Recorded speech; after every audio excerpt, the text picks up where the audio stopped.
Ah, yes. I knew you'd get the track. I don't even need to be concerned. If I'm gonna make a musical reference, it will be gotten by one person at least. Alrighty. So hello all. We've made it to Elpis. This is Elpis. This is also Viola. And Midgard Stormer, father of dragons, have come back with me through time and space to meet this loser, and also meet Hythlodaeus. I don't know if we're gonna get to meeting another powerful woman today. I hope we do. I know there's a lot of mucking about that goes on in Elpis, and a lot of cutscenes, and there's a lot of plot that we got to get through, and then we go and meet and hang out with really cool people. I mean, we're already hanging out with Hythlodaeus. He's pretty cool. Anyway. Yeah, musical references, one of your many services. There are dozens of services, unique, focused through years of specialized skills. Anyway, so here we go. Niggity nap time. Gonna go hang out with some former convocation members. In case you didn't know, it's rude to stare. Stop. Stare a little more.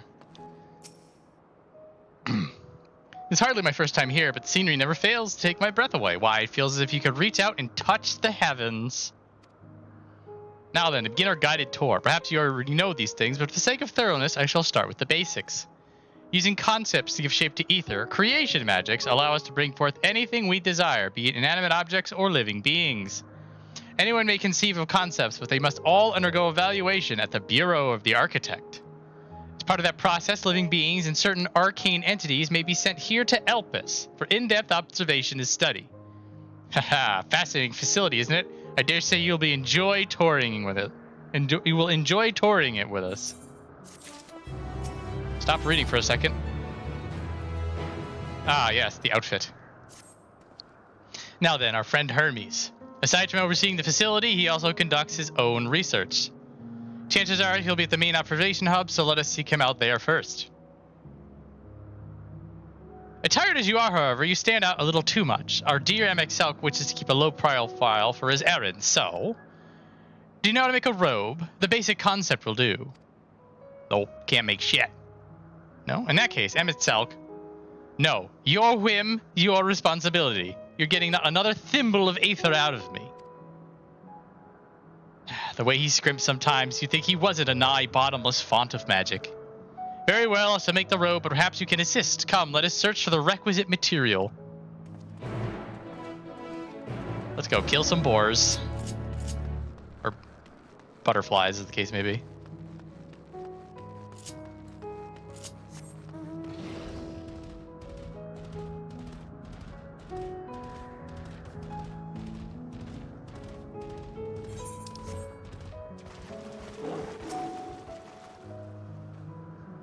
No means no. Just be grateful I'm even willing to wait.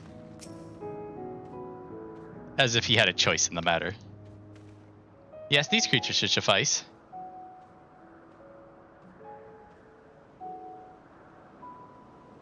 An etheric rope. I want you to use it to capture, shall we say, 2 Petaloidai. There are 3 species here, I believe. Any 2 different kinds should serve.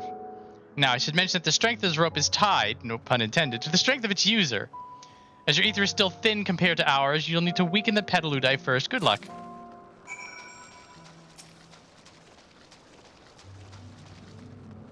Weakened Petaloidai.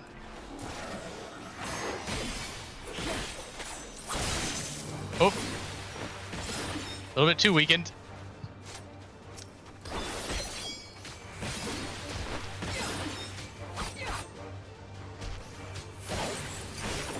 That's enough.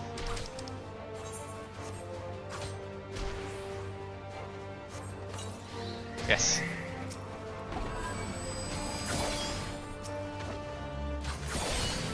This thing's getting in my way. Here.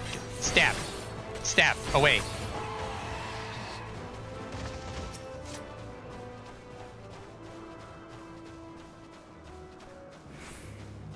need a blue one. It only works if it's blue.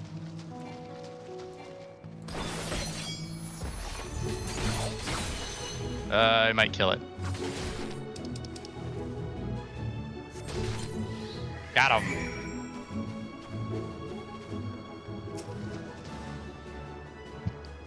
We've caught the Petaloodai. Come, let us see.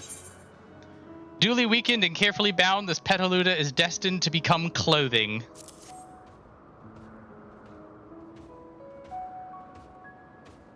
Yes, these fine fellows will do nicely. And now for a spot of reversion. Just a spot. A wee smidge.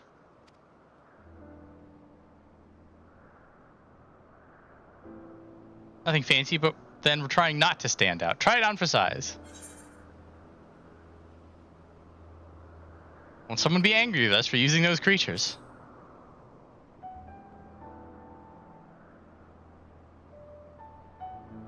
Oh, it's fine. There's no one around to tell us off. Hythlodaeus. And besides, you can always make more Petaloodai. They need only a tiny amount of ether. It may take some effort to get the form and composition right, but anyone familiar with the concept should be able to manage. Well and good to disguise and educate it, but it won't fool anyone who can see worth a damn.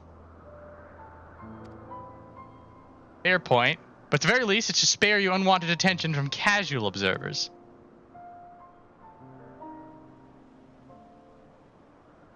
MXLX speaks true. Even dressed like us, your unusual nature will be plain to those who think to look.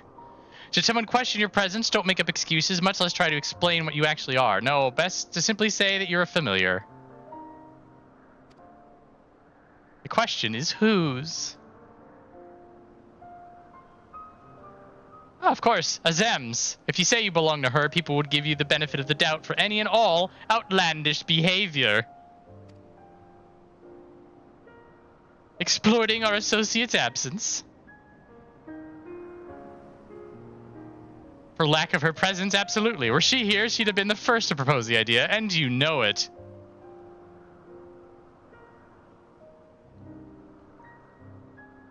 With that, your story is settled. Let us continue with our errand. When I played through this the first time, I immediately went out of my way to put this on as an outfit. But I don't think anybody slaps your hand if you don't.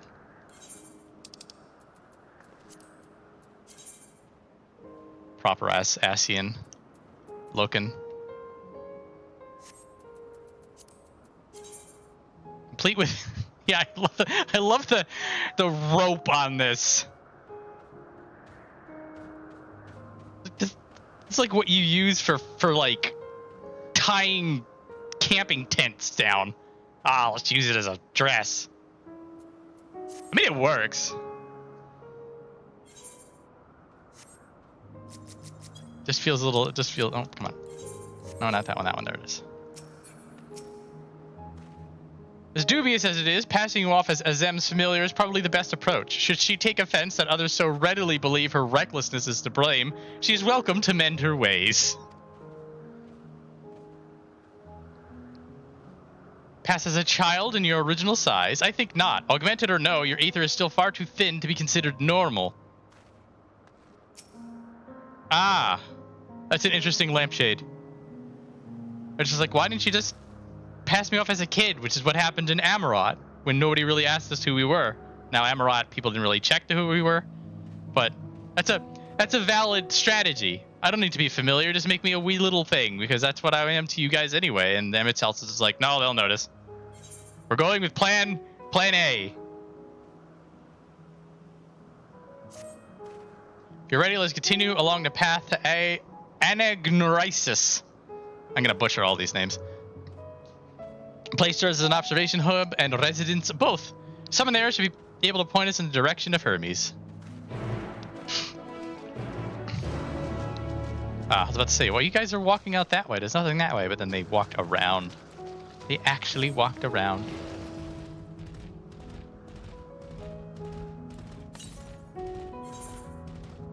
Yeah, it's over there.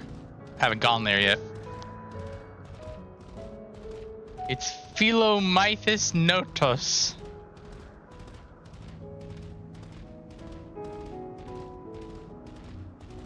We don't... So it is implied that there are children. Ancient children. By the nature of everybody addressing us as kids when we're in Amarot during the fake final days. I assume what happens is that you pop out a normal wee lad or lass. You grow up to adulthood and then you just never die. I don't know if this is actually discussed. I know they talk about lifespans here and retirement and stuff like that. Oh, nobody's got anything to say.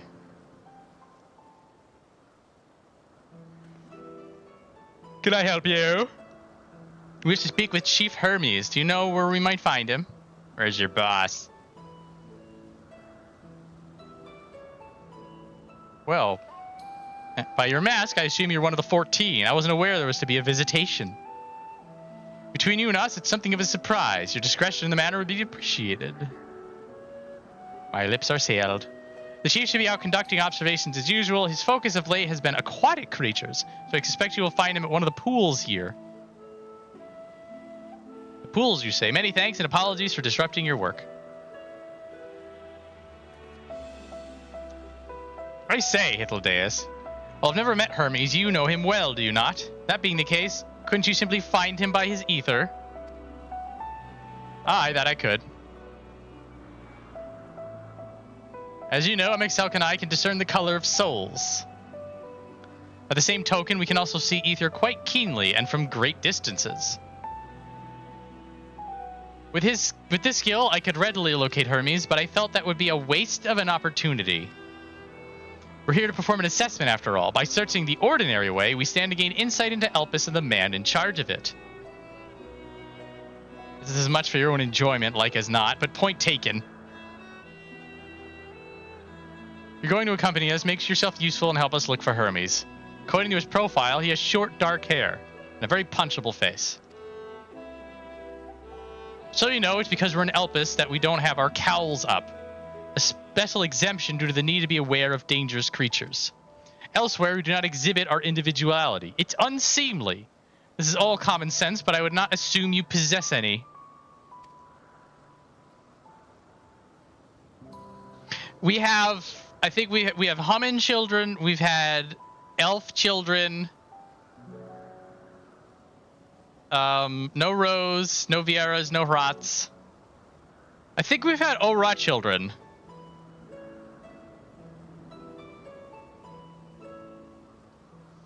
Don't remember Lala's.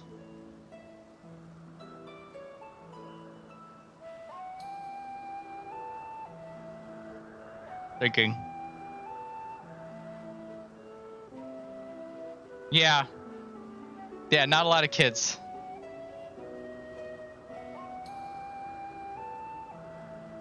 Oh. It's a rare treat indeed to be able to search by someone by their appearance, and I thank you for humoring me. Come, let us find our man. Man.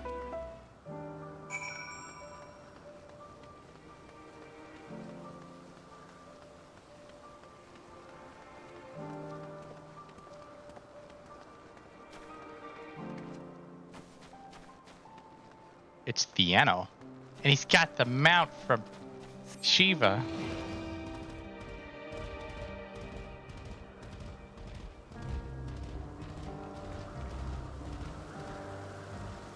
Oh, not you.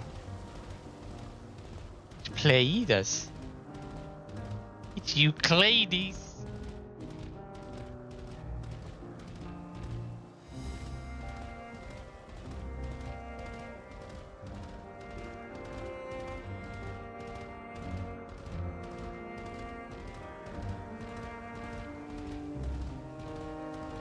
Where is this punk?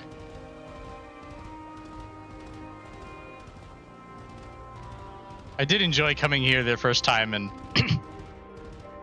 you'd have all of the monsters that you fight are just hanging out, and it's almost sort of like when you walk around in Pokemans, and you just see like Pokemon just wandering around doing their own thing.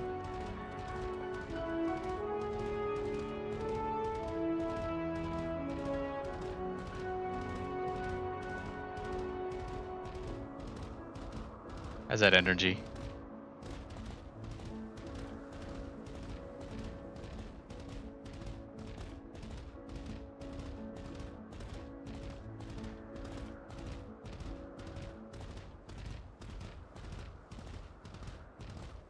Alright, where is this punk bitch? Oh, there he is.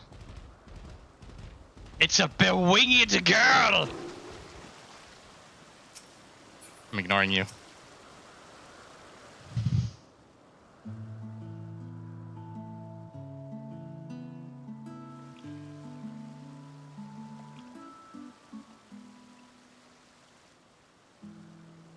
Hello, bitch. I'll do nothing but show Hermes disrespect. You are...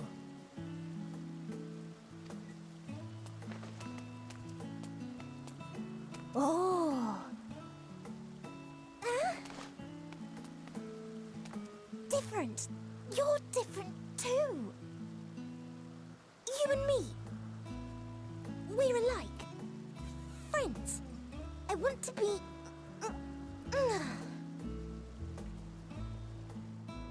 Wait.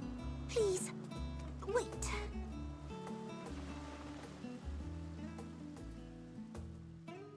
Greetings and salutations. Can you hear me? Do not be alarmed. I mean you no harm. I wish only to hear your words, share your feelings, and know your thoughts. This is... May we please be friends?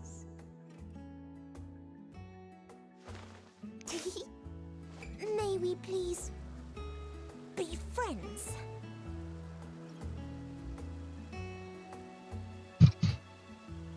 Ah, I see you found him. I do enjoy, like, when the first time through, it was that, like, you go to a new school, or like you see like the new kid in class, and you're like, oh my god, he's got a metal band t-shirt on. You and me, we're gonna be friends immediately because we're the only two people in this place that don't listen to hip hop.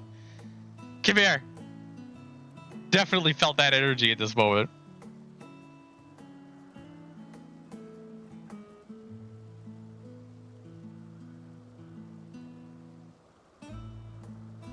Also, I was gonna make a Princess Fiend joke, but we'll have plenty of time to make Princess Fiend jokes, so no need to burn through my material here and now.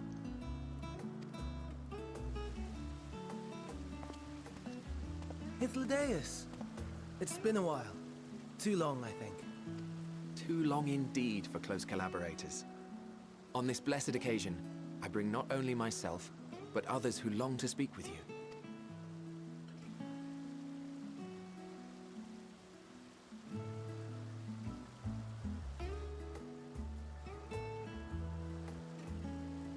You are of the convocation.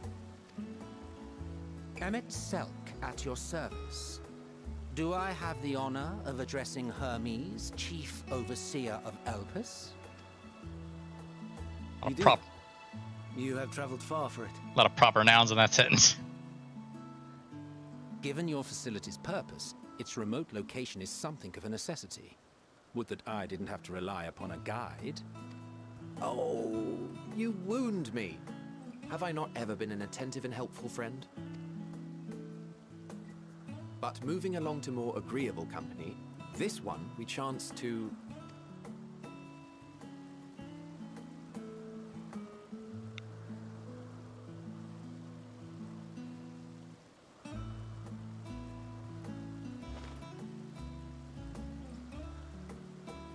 Well, you certainly have her attention.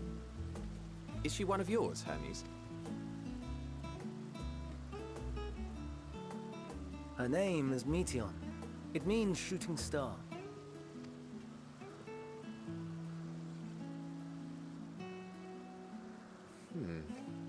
If I may make an observation, her ether is terribly thin.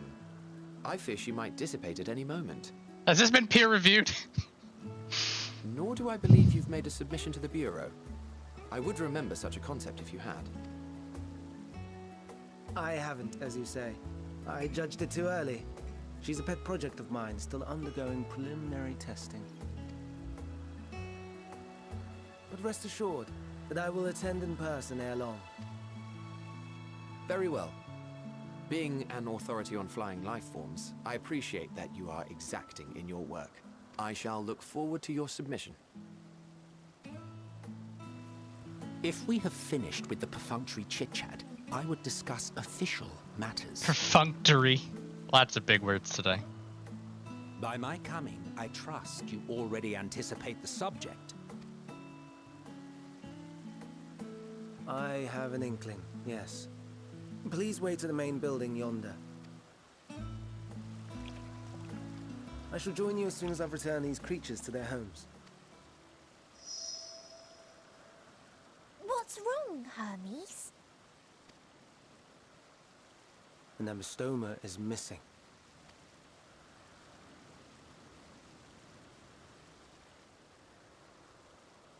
Wasn't me.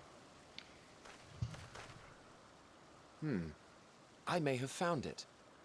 A creature with the self-same ether as those there, nestled in the boughs of a tree outside the grounds.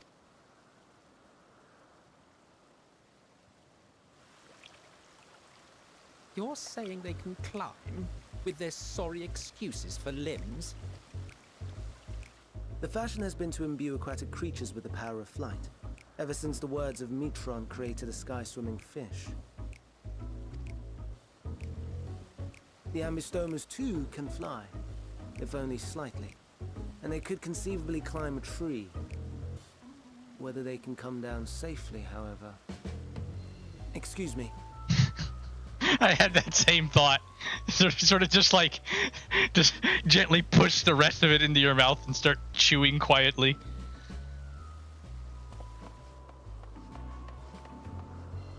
I'll help too.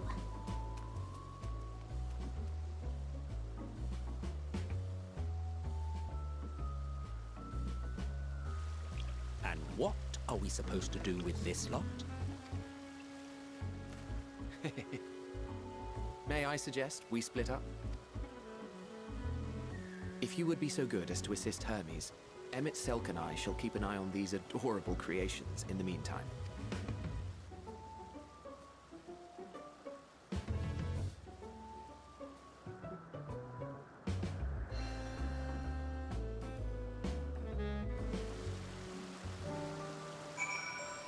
What do you got for me? The ambystoma was submitted to the Bureau not long ago, and I'm pleased to see it has found its way here. We'll make sure these little ones don't wander off like their adventurous fellow. Go on and let Hermes a hand. The tenet of the words of Meteion is to create aquatic life both unique and beneficial. Aquatic! What would possess them to put this creature in the sky? And is it even aquatic to begin with?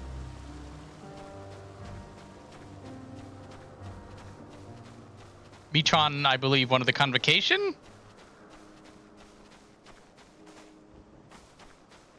Who's in charge of aquatic life forms?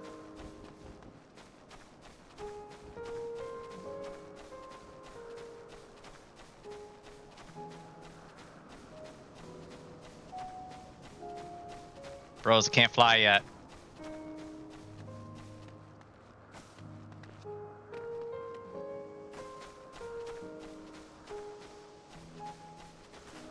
I think there's gonna be a lot of scavenger hunts this tournament.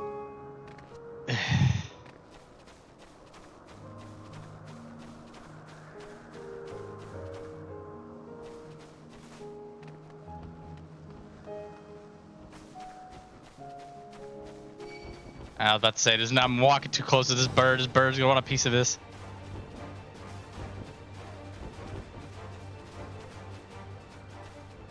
Ah. He's so silly. Look at him. What a silly boy. It's so silly. Seems Hermes and Meteion have found their quarry, a creature known in this age as an ambystoma.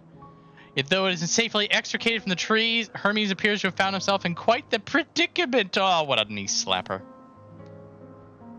The ambystoma, Hermes saw it high up the tree. He climbed up to get it, but it jumped on him and he slipped. Everything is under control, I trust. You look fine. Seasoned professional.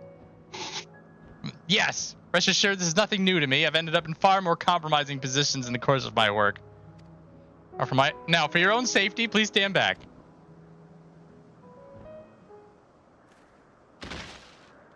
flat.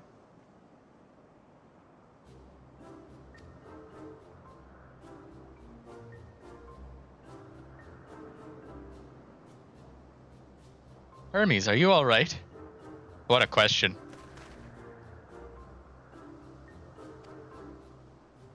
Both you and, I'm Viola. I'm a familiar. Viola Cheshire, you're called. Intriguing name, somehow reminiscent of a new creation. Somehow reminiscent. I don't think that means anything.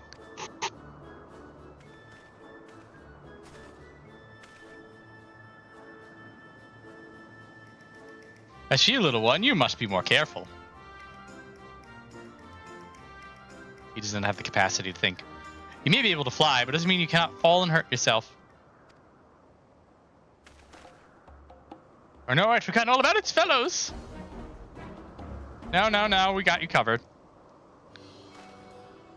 Really what a relief. I must thank myself and Hythlodaeus when I return to them, but first, get the distractions out of the way.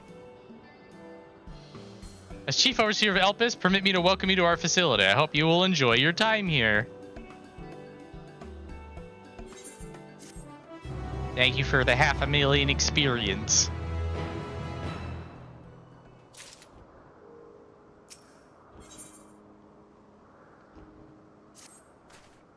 Well, we mustn't keep the others waiting. Let us return to Anagon. There's the place.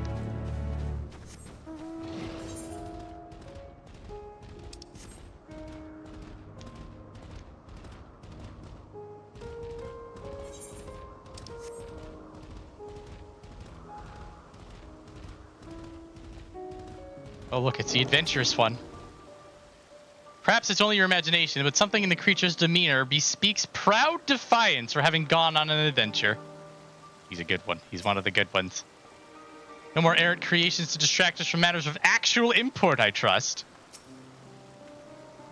It was blissfully uneventful in your absence, so little ones are on their best behavior.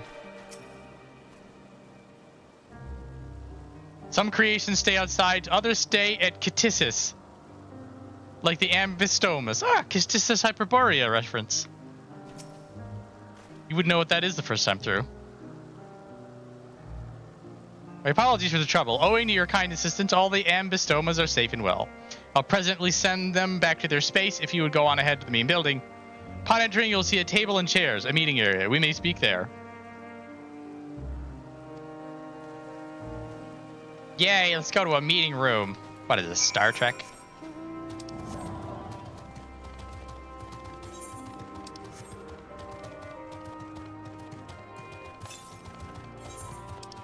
Yeah, all the way over there. Ugh. Couple places that if you wanted to do gathering, it was a trek. Look at the meeting place. Or they let us in. Yeah, books here. Let us in. No. It was upstairs. Hang on. Ah, more doors we can't open. All these doors are locked. Pivotal moment in drama or literature when a character makes a critical discovery, moving from ignorance to knowledge regarding their identity and other character's true nature. I guess that makes sense for a town in Elpis. Here, what other towns do we got here? There's Poietin Oikos. And, well, the 12 Wonders, it's not. I mean, maybe it's a thing. But Poietin Oikos may be. And then over here, you gotta go mining, which is...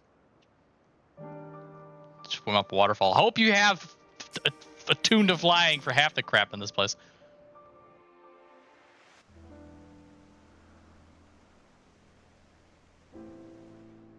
This appears to be the place. And here is where we part ways. We will be discussing highly sensitive affairs. Only a select few may be privy to such knowledge, and that does not include someone who cannot or will not divulge their origins. Aw, we're like sad. What? Will I have to remove you by force?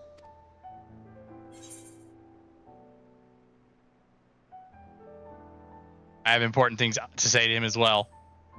I gotta talk too. Yes, I'm sure your business with Hermes is quite pressing. You may speak with him to your heart's content after ours is concluded. Poet Maker's house. Oh. Also appropriate. I do not object to her attendance. Hermes, this is highly irregular.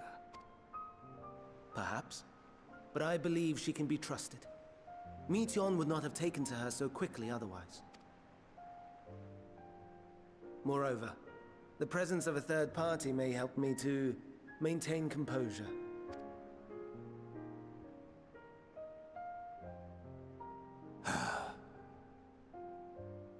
As you wish, then. Behave yourself. Do you hear? It's like when you tell your pet to behave themselves. You're just like, it is important that you be nice. You don't scratch up my friend's shoes, but you don't really know if what you're saying is gonna work.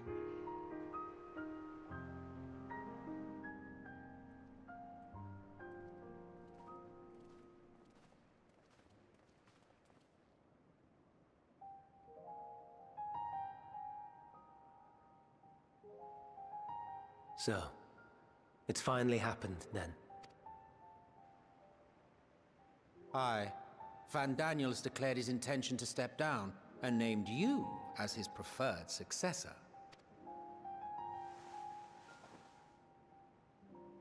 In recognition of your knowledge and your works, the convocation is giving the recommendation due consideration.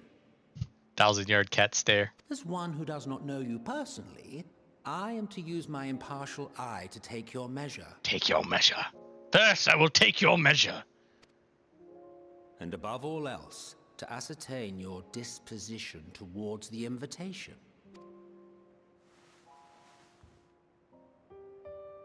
I understand that you and Van Daniel are close.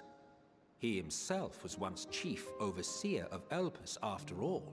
I should not be surprised if you knew before anyone else that he wished to relinquish his office. I did. He told me that when he fulfilled his purpose, he wished to pass the torch to me. A torch you seem none too pleased to accept. Are you so averse to serving on the convocation? No, it's not that. For a humble researcher like myself to even be considered is an honor beyond words. No. What troubles me, what I struggle to come to terms with, is the very fact that Van Daniel is stepping down. Does this not mean that he will return to the Star?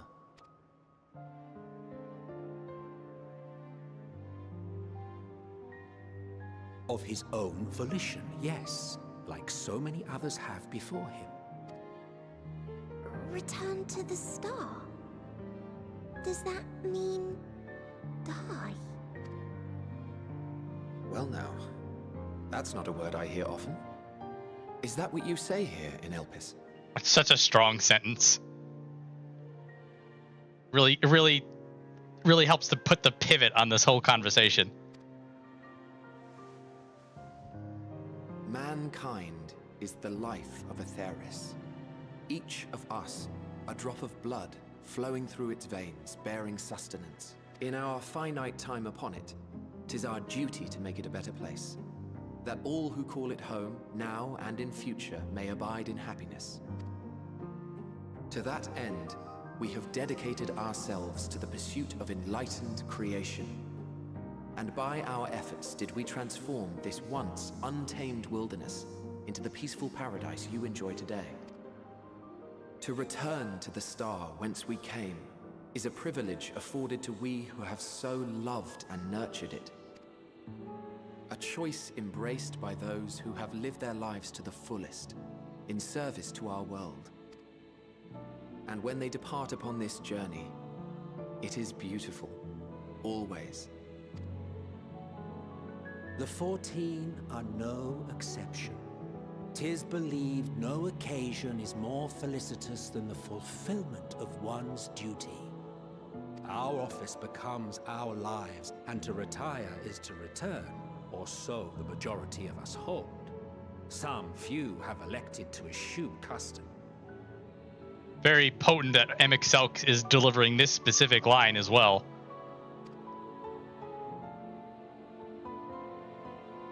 Mayhap you feel Fandaniel's deeds do not warrant his return. Yet you should know his accomplishments as well as any.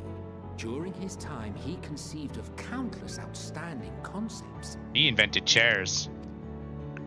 And channeling the wealth of experience he attained here in Elpis, he brought forth many new specimens. I know of all this. I do. It's just, I cannot fathom why someone so great and wise, who could still do so much good, would want to end it all.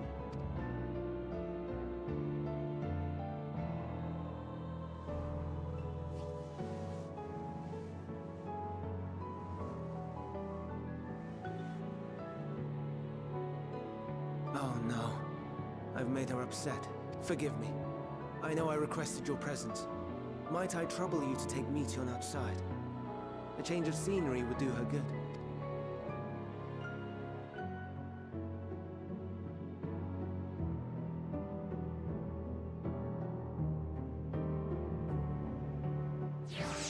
This continues to just fit in with personal experience. That you're friends with the new kid who has trouble fitting in, and then the new kid's parent like immediately recognizes your friend. She's like, "Would you like to go on a play date?" You're just like, "Yeah, I guess." Talking to you on the table. Don't mind us, my friend. Make it up to. Oh, you'll make it up to me, Hermes. You won't, but I'll go along with it. Come on, Meteion. Let's go for a walk.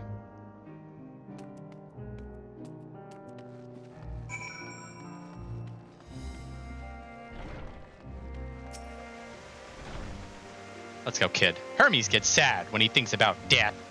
When others are sad, I'm sad too. That's how I am. How he made me. But don't worry, I'm fine now. So why did you come here? I'm looking to learn about feelings. You want to learn about Elpis and Hermes? Ooh, teach you. I could teach you. We could take turns. I tell you something, then you tell me something. Sounds like a bother.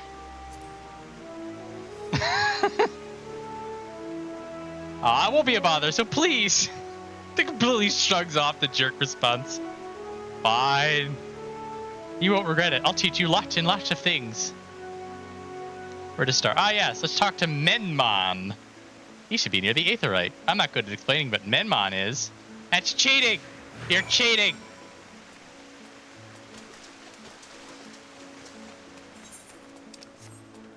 All right, what do you got?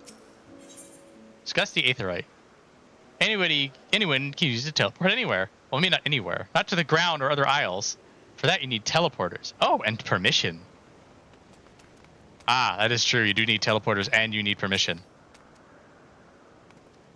And what have we here? Though you look like a person, you have the features of a beast. I assume you're familiar like Meteion. Is there something you need? This line will change based on what your race is. So, though you look like a person, you have the features of the beast is a Hrothgar line.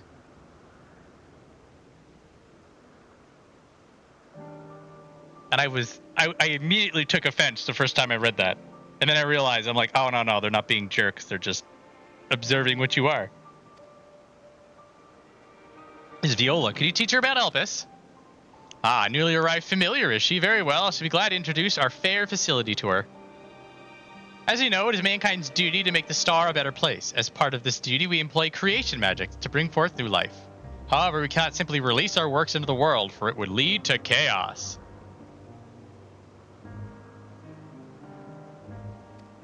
No, any and all life forms must undergo extensive testing to determine their fitness to exist. Testing which is conducted here in Elpis. Yeah, I would assume that Rogadins and Lalafels and Ora would all have their own lines. I don't know, because I've never done this as not a Hrothgar. Every candidate is subjected to rigorous study in which we identify their properties, surmise what habits might be suitable, and speculate as to the effects they may have on the environment and other species. Should be judged a beneficial addition to the star is allowed to take its place in the world. The two of you, too, were created with the hope of making the star a better place. So heed your masters well and good, do you hear? Yep. Thanks for the lesson. You had a turn, now I get a turn. Where did you come from? From the Crystarium, I guess.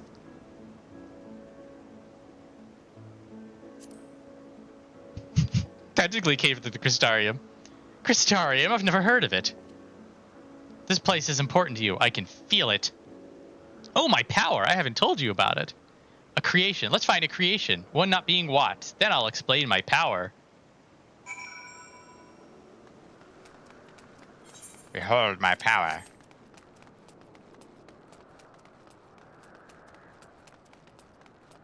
The pitter-patter of children coming after me.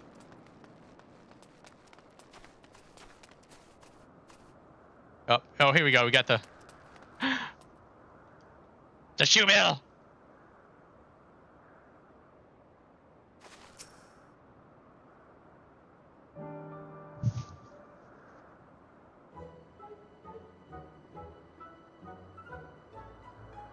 You can easily pass for a toy. Oh, it's savage. All right, yeah, you gotta post all these now. I gotta know. We gotta know. This everybody needs to know. I'm speaking for everybody in everybody's behalf. Oh, this creation's perfect. I don't remember seeing it before. Perhaps it's new. I'll try reading its mind. That's my power.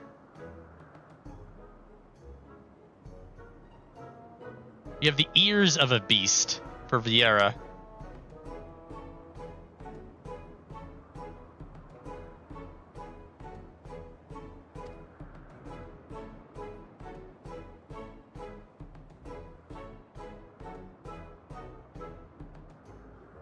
Ears and oh.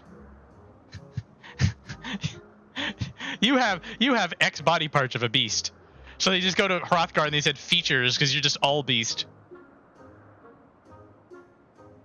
Humanoid but shaped like potato. I can't read it. Or maybe there's nothing to read. Wait, please wait. I'll try again. With you this time. Sure. What are tomestones and why do you hate them so much? Greetings, can you hear me? Hi. This is my power. I can read the emotions of those around me and project my emotions to others in return. Oh wow, Pete remembered it like line by line.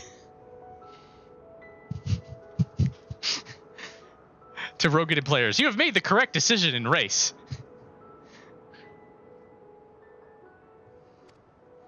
I'm not actually speaking to you in your mind. Rather, you are converting my emotions into words and intention.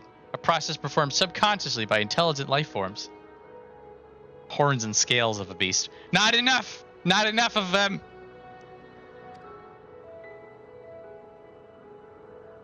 This ability is vital to my mission, for it allows me to interact with intelligent beings, even should they communicate via unknown languages or other non-verbal means. As a consequence, I am clumsy at speaking. Yet, though I struggle to express myself in this fashion, Hermes wants me to speak as much as possible, for everyone has thoughts and feelings that they may wish to hide.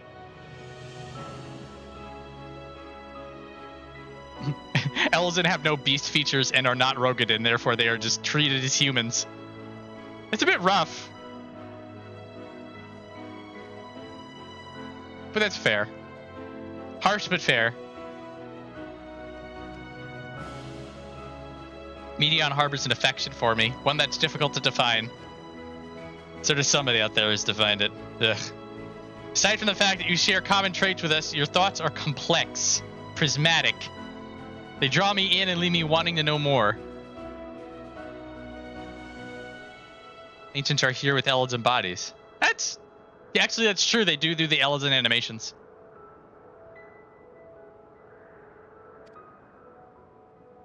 Out of respect for your privacy, I will refrain from using my power when speaking with you. Nevertheless, I want you to know that I wish to be your friend.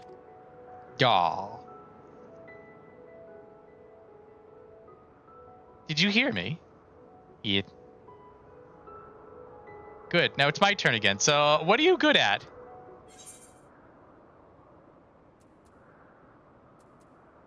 Fighting, crafting. It's a secret! Asshole response.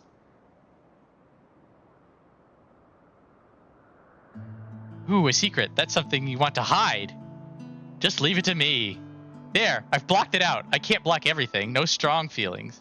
But that one wasn't too strong.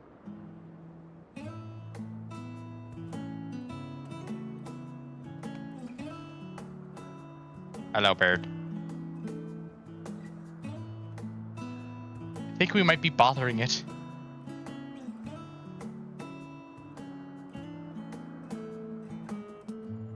Let's keep going. We'll go and see Yuan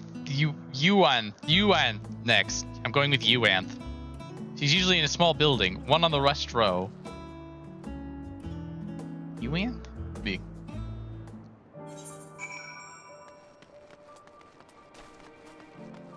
Oh, there is a thing.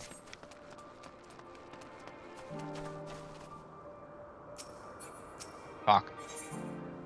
Discuss the Spriggans. Spriggans? What are Spriggans, precious? These things. Oh no, we call them Aurii if there's many. If it's one, we just say Aureus. Though they're cute, they can be naughty. Sometimes they run off with concept crystals, and Hermes has to run after them. Oh, they're so naughty.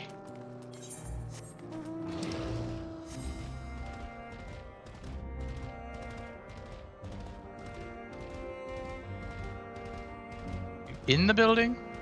Yes. You can tell you can go into this. You can go into this door because the doorknobs are glowing. If the doorknobs aren't glowing, then it won't work. Oh, except for this one. Never mind. Actually, hang on a minute. Yeah. That one's dim, and then these ones are bright. Hello. Hello. Hello. Okay, fine. Well, Hermes and Meteion, I see you've brought a friend today. Greetings, Yuan. An apple. Could you make me an apple? The kind Hermes likes, covered in syrup. I want to share it with Viola. Ooh, candied apple. Hermes is certainly partial to them, but you know you can't eat Meteion. You weren't made to do so. Greek mythology, Euanthe is identified by some writers as the mother of the charities by Zeus.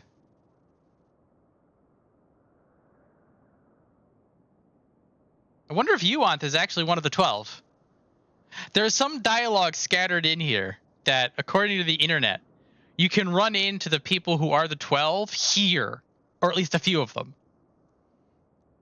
So it would make sense if Euanthe was in fact one of the 12 by the definition of that name.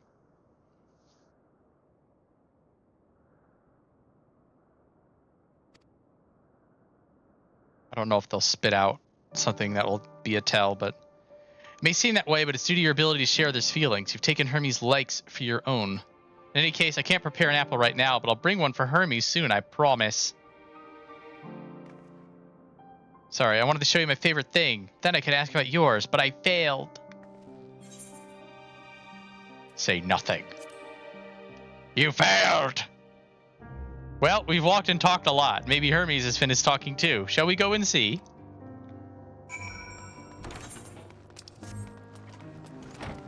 You get nothing. You lose. Good day, sir.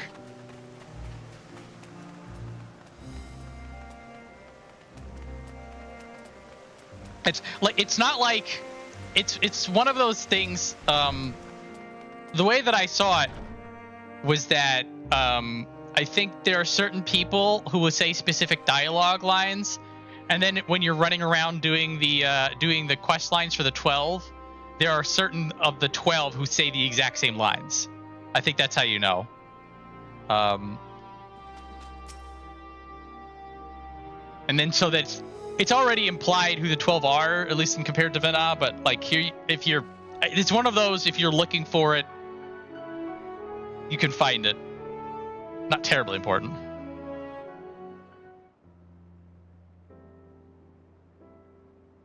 See, the fresh air has done Meteion good. Viola wanted to learn about you and Elpis, so I taught her. About this place, about my power, about your favorite food. Not sure if that last one will be of any use. I do appreciate you keeping Meteion company. While you were away, I finished speaking with our guests.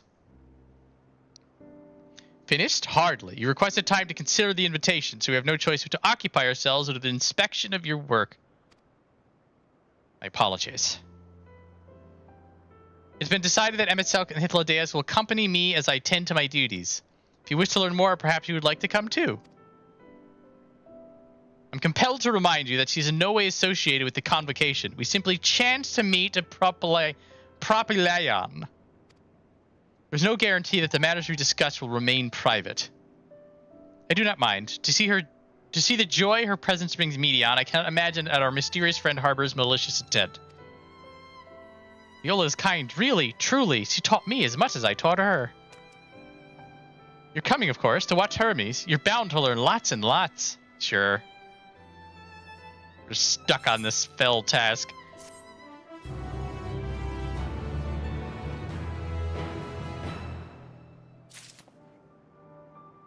What do you got? I see new creations on a daily basis. Here they look at them with a different eye. It'll be interesting to observe Hermes at work. It is held that all civil organizations should conduct their affairs with total transparency, and the convocation is no exception. That doesn't mean we are obligated to show our work to unknown entities such as you. Consider yourself privileged and behave accordingly.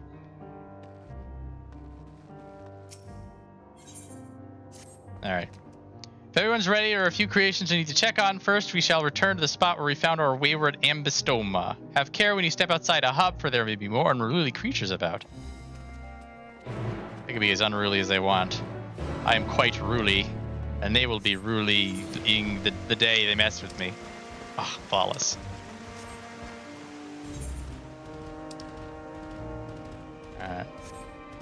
No ether current quest yet.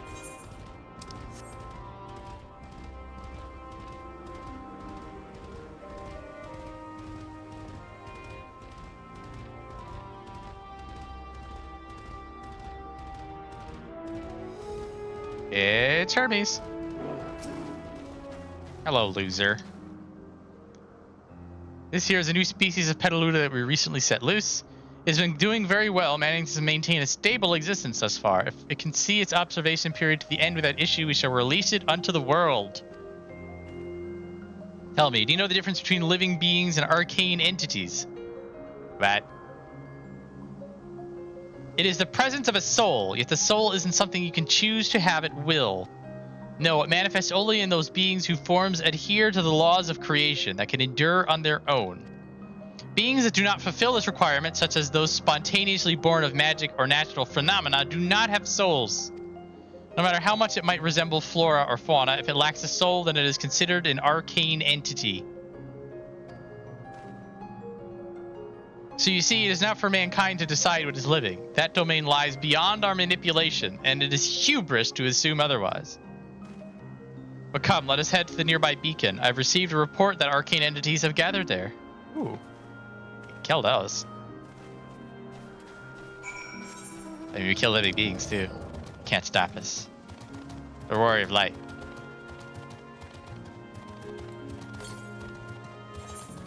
Ah, that's all the way over here. Oh God. What, is it this tree? No, it's this one. It's this one over here. You come here at 2 a.m. for wood. And then you come here at 2 p.m. for wood.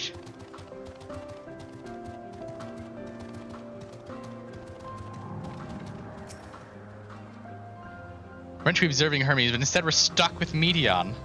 Well, I suppose she herself serves as proof of his prowess as a researcher and creator both. Fascinating creation, much like yourself, little one. Renowned as Hermes is for his flying life forms, 'tis a rare privilege to be able to see one of his works in progress. Ah. Do we? Oh, wait, gotta talk to you first. Lightning, Numa, as the report said. Although we call this structure a beacon due to its form, it's in fact a magical device. By manipulating the balance of the elements, it keeps the isle airborne and maintains the climate thereupon. In the course of its operation, it often sees an internal shift towards a given element. Right now, that element is lightning, which draws the Pneuma here to replenish their ether. It appears Meteion is busy. Would you care to assist me in your stead and feed the Pneuma? Oh, we're feeding it, we're not killing them. Put my sword away. By using this lightning converger, you can harness ambient lightning and focus into a ball, a veritable feast for our dazzling friends.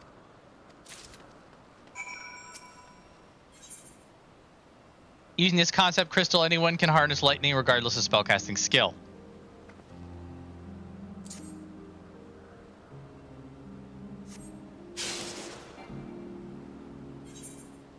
Do I hit? Do I hit the destination? I hit the destination. There it is.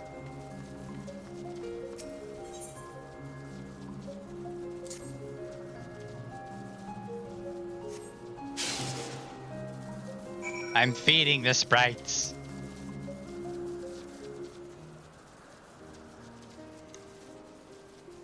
Perfectly done, Viola. Look! They're so happy and feeding. See how they gather the feed, how they express themselves through their actions despite their lack of words. Speech is not the sole defining characteristic of a thinking, feeling creature, nor is silence an indication that they do not possess these qualities. Be it a soulless arcane entity such as the Pneuma or an ephemeral life form such as the Petaluda, all seek to perpetuate their existence, to survive. Meteion, an arcane entity.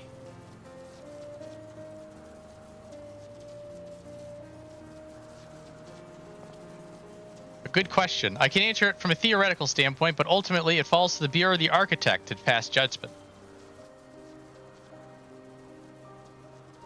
Those with exceptional vision, such as Hythlodaeus, may be able to ascertain her true nature. But to me, it doesn't matter. She is herself, and that is all I need to know.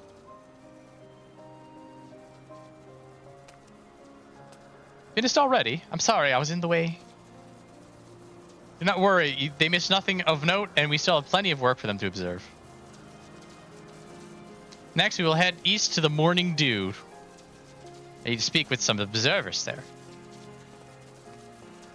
Thought we were going to Mountain Dew. I was thirsty. I needed gamer fuel.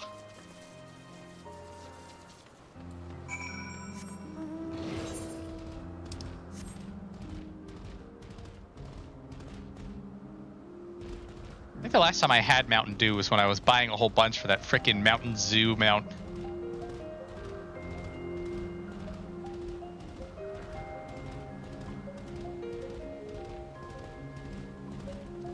Over a year ago? Been a while. Been a hot minute. It's one of those, like, I'm past drinking soda all the time, but now and again I'll be like, oh yeah, I like soda. I just don't have it. This fellow's been the talk of the Bureau. The combination of a carefree aspect and endless rows of fangs is strangely charming. I heard that you can protect Capital City by making a wall out of them.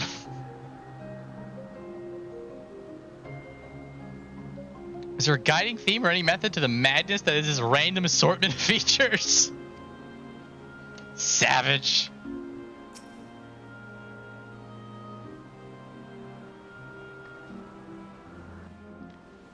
I forget how many Mountain Dews he needed for the frickin' mount.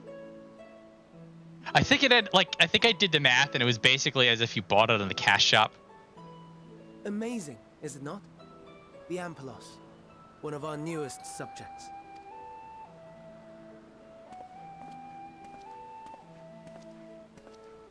So, how are we coming along? Well, you're not voiced in this cutscene.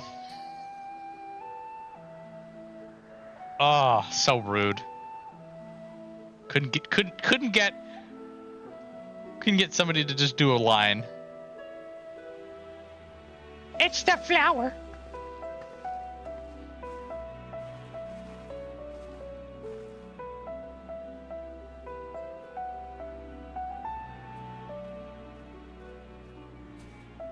This place is Elpis. Those flowers. Elpis. Entelechies, like me. You needed a case to get it? Yeah, I think 12 would have been enough. There were some like if you bought a specific flavors, you got double points or something. I couldn't find it, but I got them out. It's stupid as hell.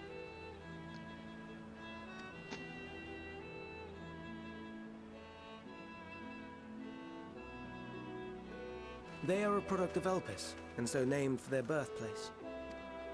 A happy accident, born of the hands of a former researcher who loved beautiful blossoms. Unique for how they change color, to reflect the emotional state of those nearby. Though be it here or elsewhere, they are seldom seen in any hue save purest white. Reflect the emotional state, you say? By what means do they achieve this? In creation, there exists an energy wholly apart from ether, one driven by emotions. In like manner to how we manipulate ether, this flower is subject to the influence of said energy. While it has no will of its own, it is sensitive to the prevailing emotion in the vicinity, and reacts by altering its color and vibrancy. It's the flower! Akasha? It is one of the unseen energies defined by Harnish alchemical theory. Though a gross oversimplification, some describe it as an essence influenced by feelings.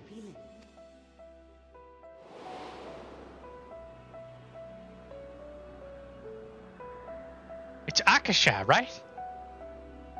Akasha. Though I'm not familiar with the term, your description suggests it is the self-same energy. Dynamis, we call it. And now we will forget that the word Akasha ever existed. Entities like the Elpis flower that have the ability to interact with this energy, converting emotions into tangible phenomena, are Entelechies. That's me! That's me! An Entelechi!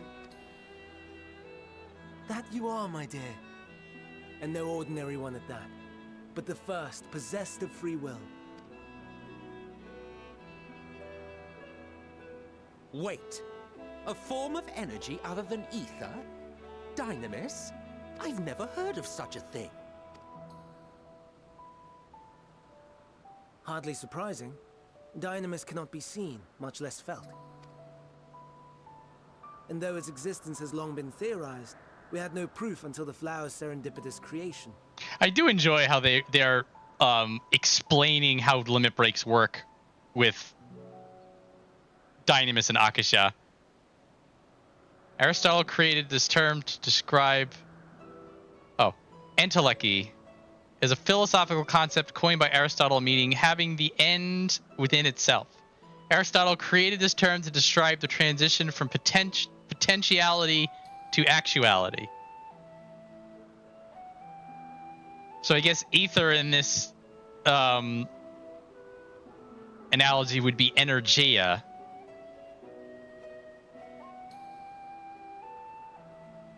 Man, I'm glad that YouTube just automatically records all of your chat without you having to tell it, so that we can look all this stuff up later if we forget it.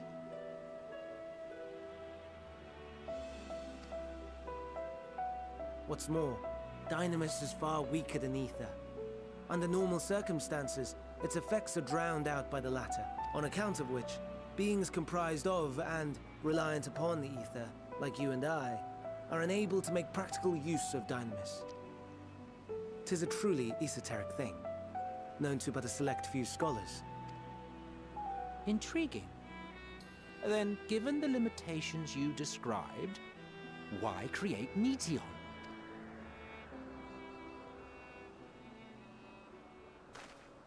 To answer this question, I need to stare wistfully into the distance. Our star, Aetheris, is especially rich in ether, so much so that its name is derived from it. However, when we consider all energy in existence here and in the vast space beyond, Dynamis may account for as much as 68.3%. So close to 69. the more abundant form by far. Were we able to control it, we could open the door to limitless possibilities. 'Tis not unlike a gently flowing stream, unable to break through the dam of ether barring its path. But if we could imbue the stream with the vigor of a raging river...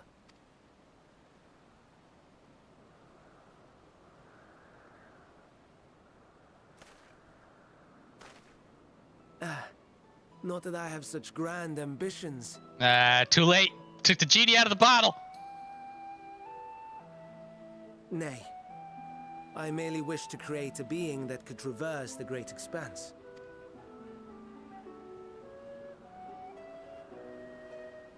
The relative scarcity of ether beyond the bounds of this star was a concern.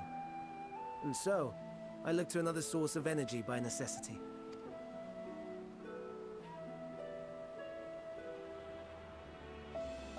That being dynamis. No wonder her ether is so thin. Precisely. Yours is thin too. Like an entelechy. Like me. No, I'm asunder. So, are we the same? Entelecchies.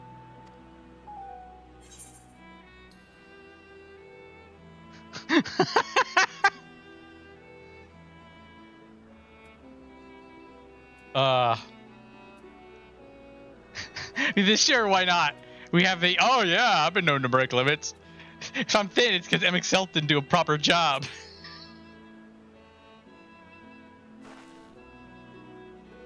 Well, aren't we ungrateful? Mayhap I should revert you to the pathetic, faded thing you were.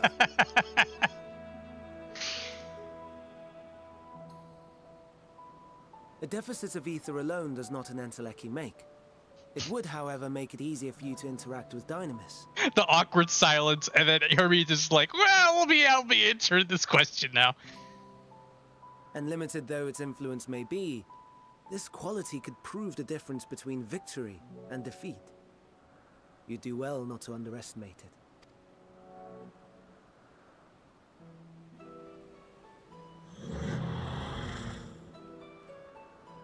Oh dear. I'd forgotten about the poor fellow. You must excuse me a moment while I go and verify a few more things.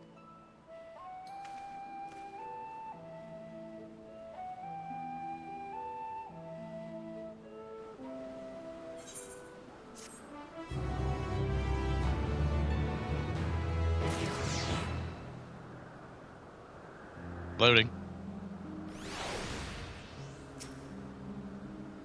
Never before have I heard of dynamis or entelecchies. I can only assume the Elpis flower was submitted to the Bureau before I joined. Nope. Emmett, what do you got for me?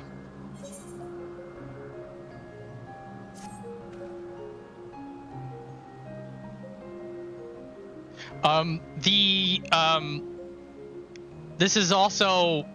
the ether versus dynamis factor is also one of the big factors behind the fact that we were sunder to begin with. Because if you have too strong ether, you can't deal with dynamis. So if you break us down into thin, whippling beings, then we have the ability to manipulate it. Which I believe Venat will go into that, or Hythlodaeus will. Technically not the same person. Anyway, we'll get there. Not that anyone else would be able to make use of it even if we knew, but it irks me to discover that there is an entirely different form of energy and no one told me.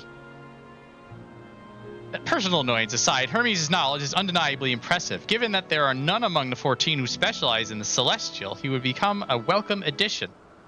Assuming he can be persuaded to join, that is. I still can understand his hesitation. What do you specialize in?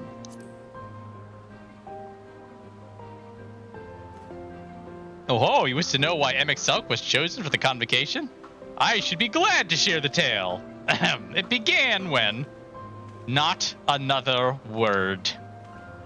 Lest you've forgotten, we're here to learn about Hermes, not me. My misspent youth is not your concern. What now? I want to learn about the convocation. And we're gonna get the whole thing handed to us. Probably one of the most important non-quest dialogues. If you would accompany us, I suppose you'd at least know that much. The Convocation of 14 is a governing body that determines myriad policies. Our goal is to ensure that all is right in creation, that our star may know a brighter future. As the name suggests, the council is comprised of 14 offices, each of which is held by an individual chosen for their surpassing abilities. Depending on the office, one is required to either be an authority in a certain field or possess skills that would facilitate the performance of their stipulated duties. The former category includes Metron, specialist in aquatic life, Logriff, specialist in terrestrial life and husbandry. Metron and Logriff are in Eden. Halmarut, specialist in fungal and plant life. Emeraloth, specialist in medicine and healing. Halmarut, I believe we met in 7.4. Emeraloth is MIA. And La Habrea, specialist in creation magics, who has brought forth phantom beings of the highest complexity and possesses Thancred. As for the latter category, there is Ultima, advocate of the arts, Isagorum, champion of enlightenment and rhetoric, Pashtarat, preserver of discipline and order, Emexelk, keeper of the ethereal realm, or underworld in the vernacular, and Hades, Vandaniel, pursuer of extant phenomena, and Azem, traveler of the world and counselor to the people. What? Should I be revealing such details to you? Don't be silly. Even children know this much, and you would do well to remember it all. Myself, you would do well to remember it all, he says, staring directly at the camera. Anyway. I'll tell you the tale when we're away from sensitive ears. Apologies for the wait. I've inspected the Empelos to my satisfaction. All is well with the creature, and I dare say it won't be long ere it's released into the world. Another creation, however, reportedly isn't faring so well. The Charybdis. This is where we shall tend to next. You would follow me, we shall return to the main isle and head north.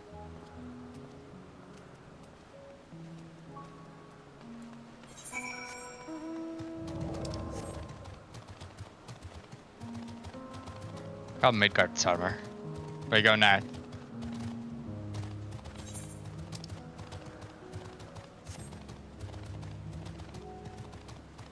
Whoa, whoa.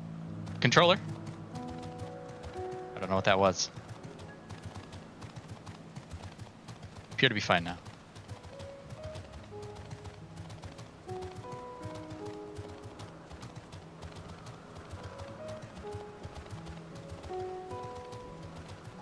It's a troubled observer. Troubled observers, tell me your troubles. Thought another member of the convocation had come. Turned out to be an eventful day. Actually, it's an interesting reaction, thinking that another member of the convocation had come. Serpentine bird or a winged snake?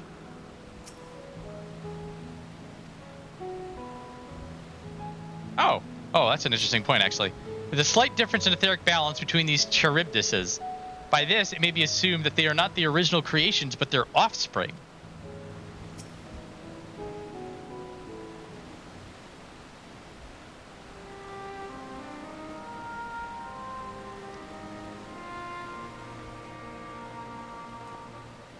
I understand there's a problem with one of the Charybdis.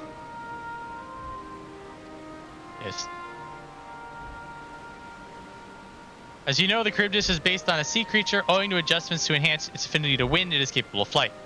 The specimens created from the concept could all fly without issue, but a problem arose in the subsequent generations. This third generation creature was born with an etheric balancing leaning strongly towards water, its aquatic origin reasserting itself, it would seem. The result being its affinity to wind is diminished and it cannot fly. No matter what we try, we can't get it to rise even the slightest bit. For such change to manifest in so few generations, I fear they are too unstable. Flawed. With your permission, I will revert the creatures and recommend to the Bureau the concept be revised. With its etheric imbalance leaning towards water, the Charybdis would indeed struggle to manipulate wind. Yet it is too early to conclude that it cannot fly. Having failed at first, it may simply have developed a fear. So transform and fly with it, helping it to manipulate wind until it finds its wings. You needn't go to such lengths. Howdy. What are you doing? What are you up to, Hermes? You don't know? Of course not. Transformation is an art in which one manipulates a vast quantity of ether to construct another body around oneself. In practice, this allows one to assume any conceivable form and thereby transcend the limits of one's flesh. Or sometimes be stifled by this vessel of flesh. Anyway. Yet convenient though it may be, transforming in the presence of others is considered vainglorious in the extreme. As uncouth and unseemly as running about robeless. Shameful. Might understand you make a habit of this. Nothing of the sort. It's just that when transformed, I can wield the wind and fly. It may seem excessive, but what is our shame next to the lives of these creatures? They deserve a chance, and we owe it to them to do all in our power. Be that as it may.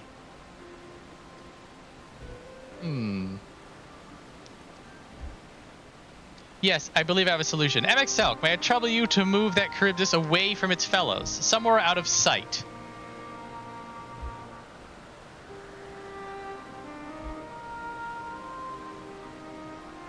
Meanwhile, I'd like the rest of you to help me prepare here. What mischief are you scheming now? No mischief, I assure you. I would but spare you the need to report to your colleagues that Hermes committed an indiscretion. So have a little faith and run along.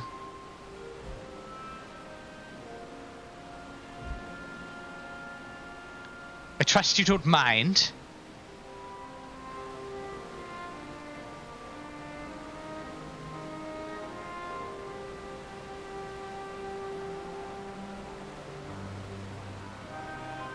Took his leash and off he went. Hythlodaeus, what are you up to? MXL is out of sight. Good. Let us speak of the plan. Just stroke of genius, really. We have MXL train the Charybdis. What? Da-na! Aside from being able to fly untransformed, he can readily see ether currents. And with his adept spellcraft, he can also employ suitable wind magics to guide the creature along. While he is indeed capable of all you describe, it is not his duty. I am loath to trouble him with it. Don't be. As I mentioned, it would be for his own sake. With that settled, let's begin at once. Viola, I want you to go to MXL. Tell him that you have a favor to ask. He'll be disinclined to cooperate at first, but you mustn't be discouraged. With our friend, the trick is to be unflaggingly persistent. Off you go now, and good luck. Oh, I gotta type. Apologies to MXL, but this may be the best approach. Let's work together. The rest of us will be right behind you. We wouldn't think to miss the fun.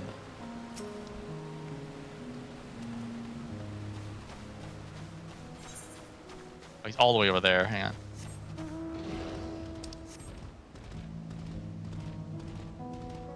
Oh, it's OQ, Pete.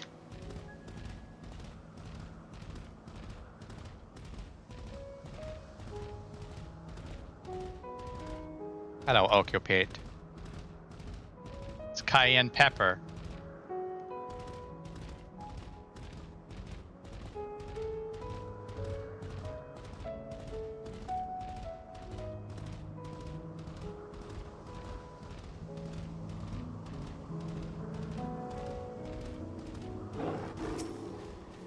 Alright. I have a favor to ask.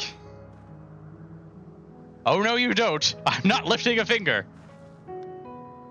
Ugh, I don't know what Hythlodaeus is up to, and I will not be made to know. I refuse. Hythlodaeus is to be believed. Relentless insistence may serve to wear down the ever-weary MXL. With the chat... Oh. Please, MXL.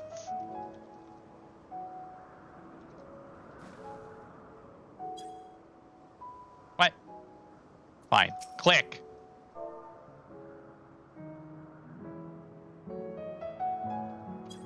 There it is.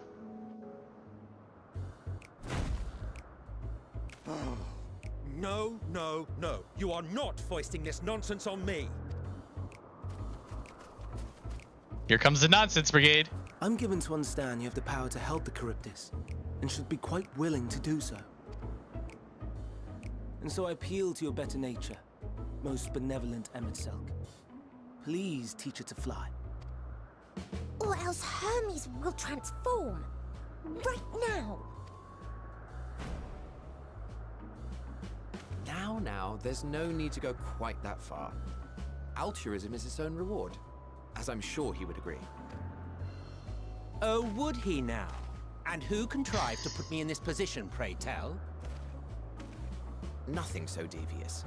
I merely suggested a possible course of action.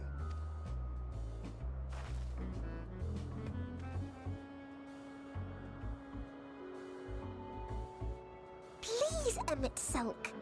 Please.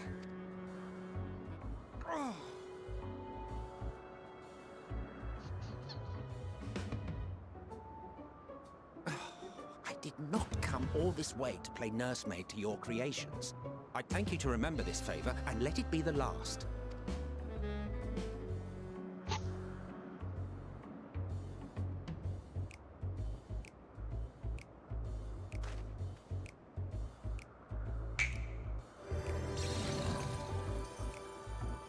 Sick mount, bro.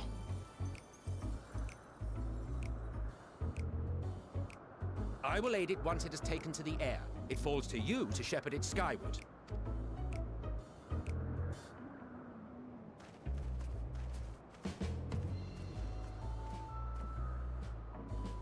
Well, let's relax and enjoy the spectacle, shall we?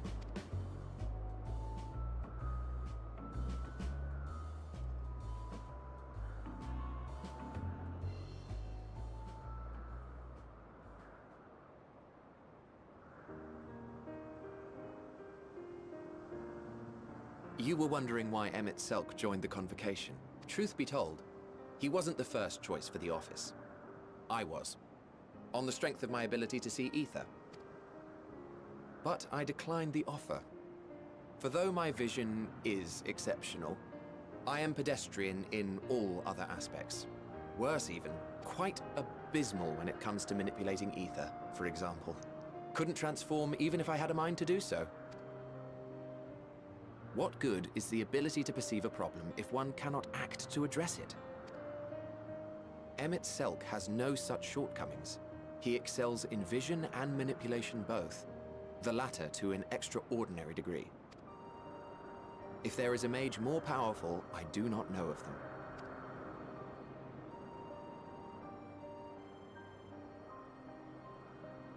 Thus did I recommend him for the office in my stead. And I wasn't the only one. Far from it. Countless others vouched for his skill and character. People the world over, to whom he had previously lent a helping hand. Oh, how surprised he was. Claimed he hadn't done anything remarkable for anyone. Modest to a fault. He deserved every bit of acclaim he received. Yet he may well have gone unappreciated were it not for a mutual friend. A singular soul who can't help but involve herself in the business of others. Where she walks, excitement is certain to follow. Her antics irritate Emet-Selch to no end. But much of his grumbling stems from genuine concern. When our friend calls, he never fails to answer and lend his talents. And in the course of doing so, he himself came to be recognized and respected by those around him. They are truly remarkable individuals, and I'm proud to call them friends. To help them realize their dreams. This will be my greatest contribution to our world. And when they have fulfilled their respective purposes, so too shall I have fulfilled mine. And together we may return to the star. Look at me, spilling my innermost secrets. I can't seem to help it with you. I can only assume it is due to the color of your soul. I just don't understand how you can be so alike and yet so different. Well done, my pet. Well done!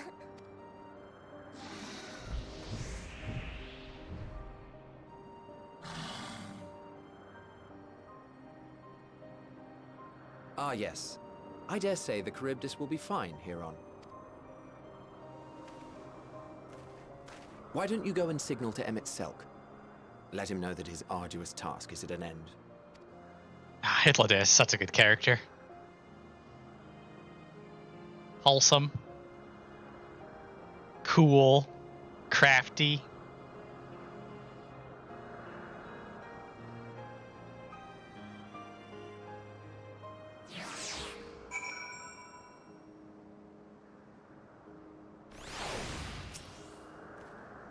If I didn't know better, I'd say Emmett was enjoying himself, not that he'd ever deign to admit it.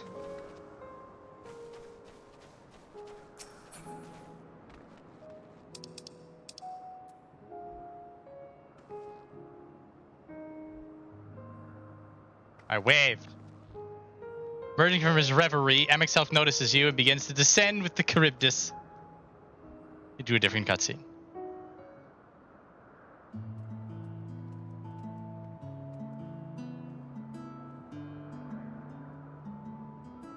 I have no words to express my gratitude. Thanks to you, the Charybdis has learned to fly.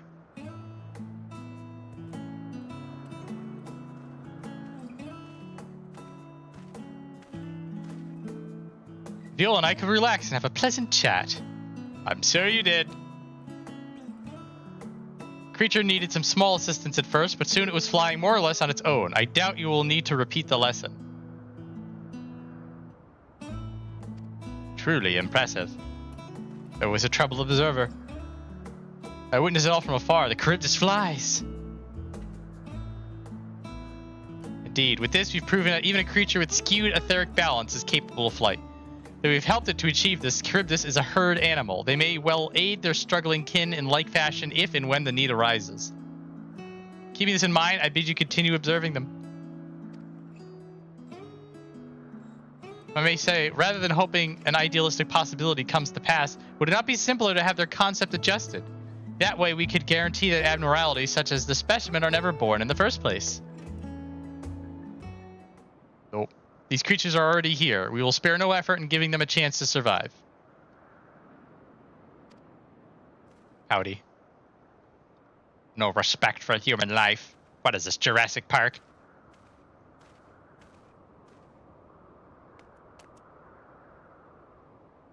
Hermes, you're pouting again.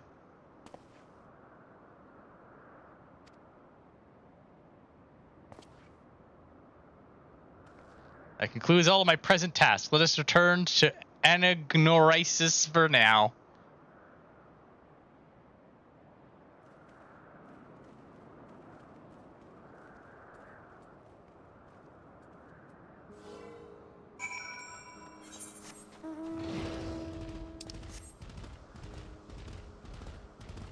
Hello, Ixion.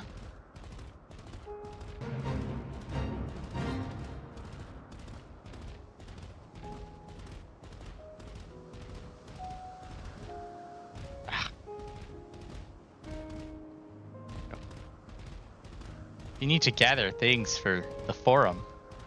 The studium. It's right here. It's these bushes. Bring him back and you play matchmaker.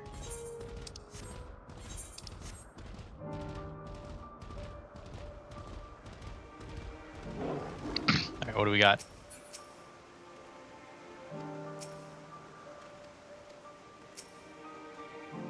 Want to apologize for forcing me to help, do you? Save your breath. You didn't force me to do anything. I merely chose the most expeditious way to have done with an impediment to our business.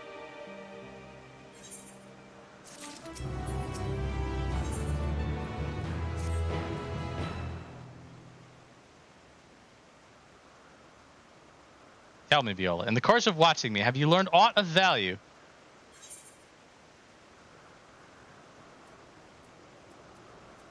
Dynamis seemed promising. Nothing so far. I'm not sure what I'm looking for, but I don't think I've found it yet. Ugh, none of these are cheeky.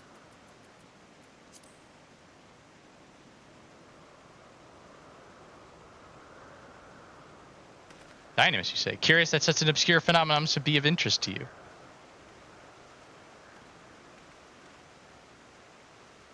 Curtin, we find you here. Is something the matter?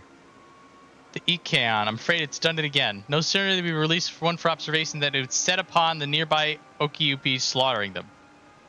Was the creature hungry or somehow provoked?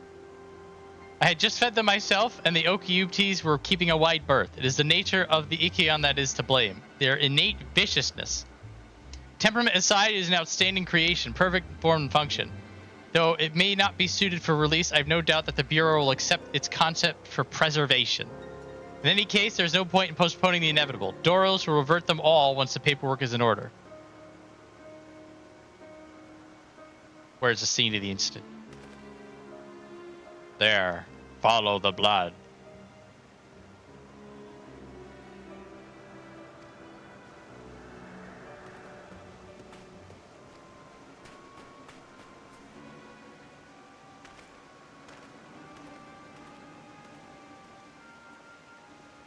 This is part of his work that I observe. We follow.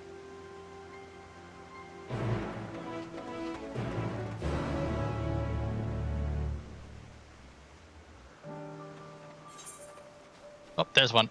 I'll get it later.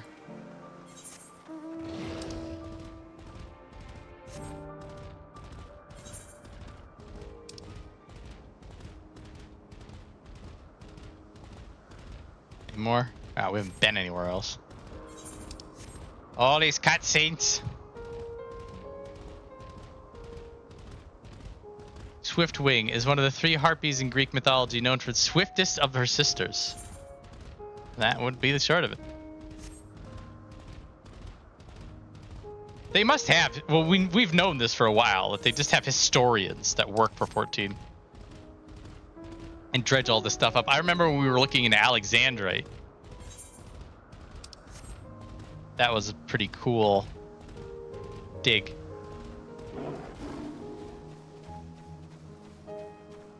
Giggity, got him.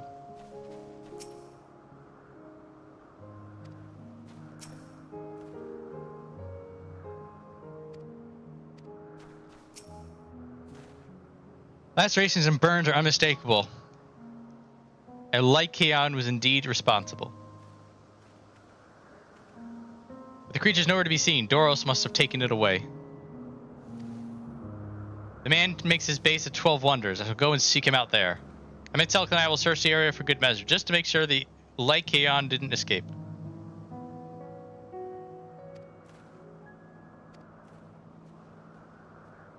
Ooh, Midgard Surma's into this.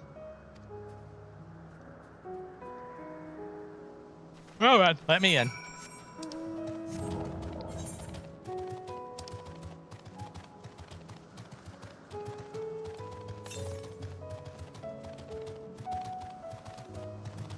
Wait, is it?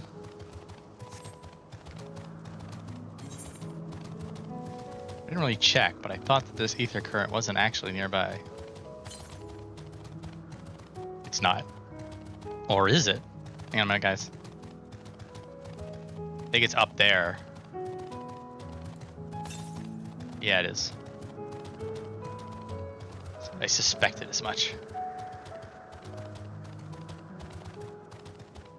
There's a couple real dastardly ether currents in Elpis that are probably no longer there.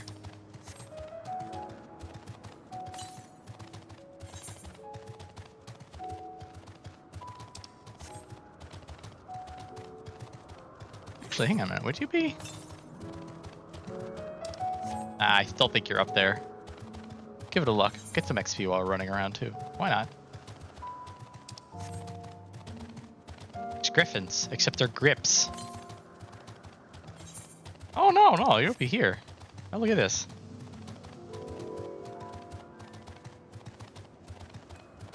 Gimme.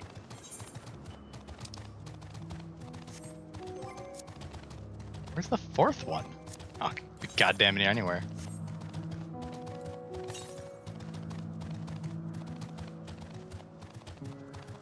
Aha! Maybe I could have gotten this one off stream. I didn't want to go too nuts in this place before I actually got here.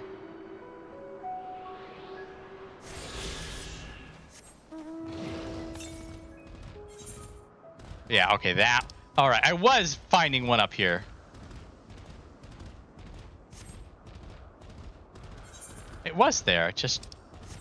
The two were actually kind of close to each other from a map perspective.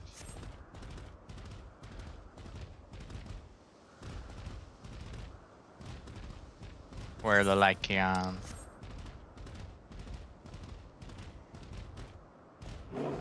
Meteion, come on.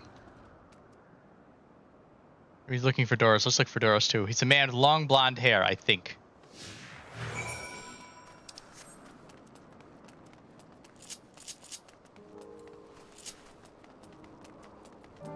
Beyond. It's Junk Monger.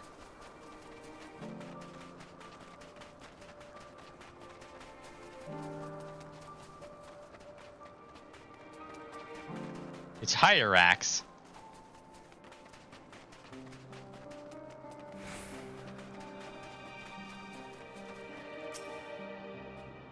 It's Doros! Well, enough. This is Meteion. What brings you here?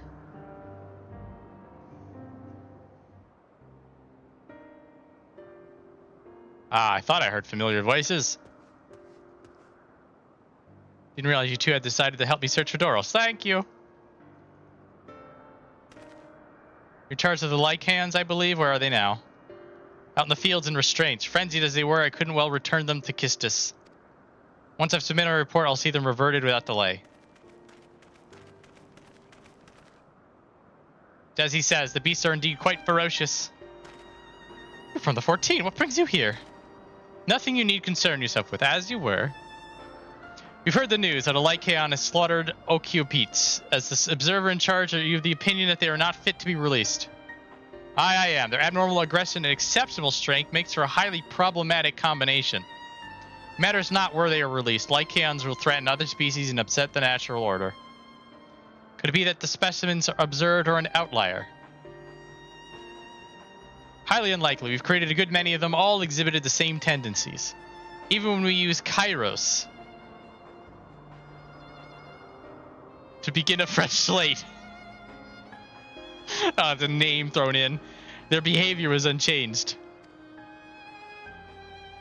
Yeah, Kairos, I know, right? Change is good, I guess. A memory reconfiguration system. The chief himself created it. It allows us to erase or alter memories, that we may observe creations in different environmental conditions without needing to remake them from scratch. Quite impressive. And potentially dangerous. Depending on the intensity of the etheric emissions, Pashtarat may wish to have words with you. Rest assured, I've kept all values within prescribed limits, and to prevent misuse, its applications are limited to those authorized by the chief observer, or chief overseer. Do not misunderstand. To manipulate a subject's memories is an intrusive act I deeply abhor, but it is still preferable to execution.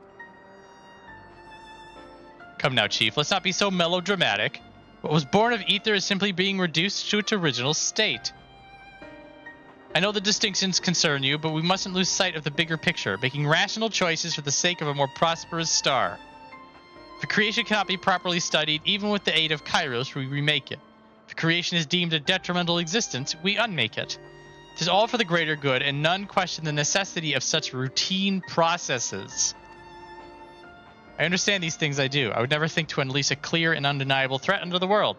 Insignificant though their individual lives may be next to all creation, it is all the Lycaons have. Before we seal their fates, we owe it to these beings to exhaust all options, to ensure that nothing has been overlooked. You insist. Let me provide you with a full report, and we may take it from there. Would it be possible for us to attend the discussion? MXQ may better carry out his duties. By all means. Off to the meeting room. Another meeting room! Where did you go when you went into the past? I went into meetings.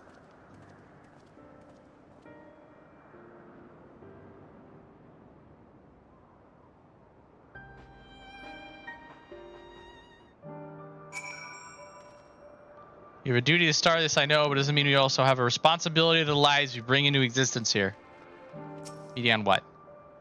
To man, other beings are just things, to be used and controlled like magic. That's what Hermes told me once. Lycaon was a wicked king of Arcadia and son of Pelasgus, who was transformed into a wolf by Zeus as punishment for his impiety. This myth learns as the origins of the learned lycanthropy. Yep. I think it's some sort of a beast creature that we're going to be killing in a bit anyway. If I remember this quest line. You needn't be an entelechy to feel the weight bearing down on Hermes. I fear this discussion may take a while, during which time... keep the little one company.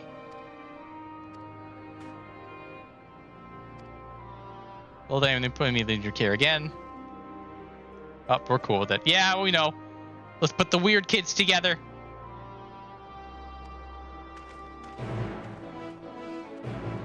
It's alright, Meteion. The front of the bus is the new back of the bus. All the cool people may be hanging out in the back, but we get to get off the bus faster.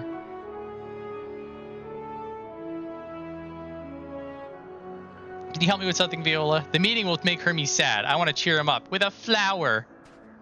Hermes likes flowers the most of all the creations in Elpis. Most creations are expected to be interesting or beautiful or strong, better in some way. But flowers are different. They're designed to suit our emotions, what we feel and what we want to convey. Hermes likes that. I can't make flowers, so I'll search for one, and I want you to search with me. Flowers. It's a tree in bloom. Here, flowers.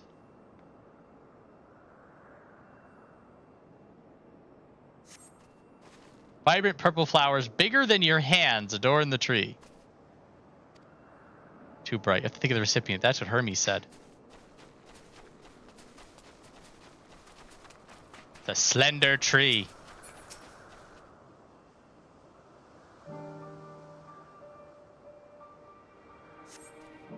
Tall, slender tree rises before you. You crane your net to look for flowers. No flowers. If there were apples, we could have covered them in syrup. More flowers.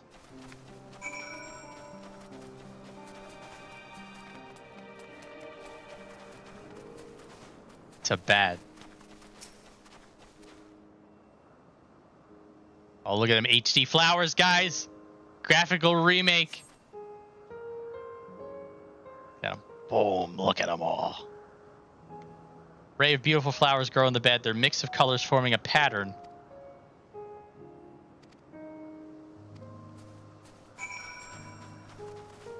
Go somewhere else. Familiar plant. Set on a tall, thin stalk, the idly shaped flower is mesmerizing in its undulations. It's a conion, a flower that can move. When Hermes wasn't looking, it shot seeds at him. Not a good gift, maybe. But you're good at spotting flowers. We'll find something soon.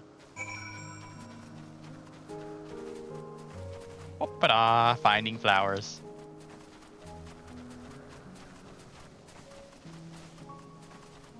It's a junction.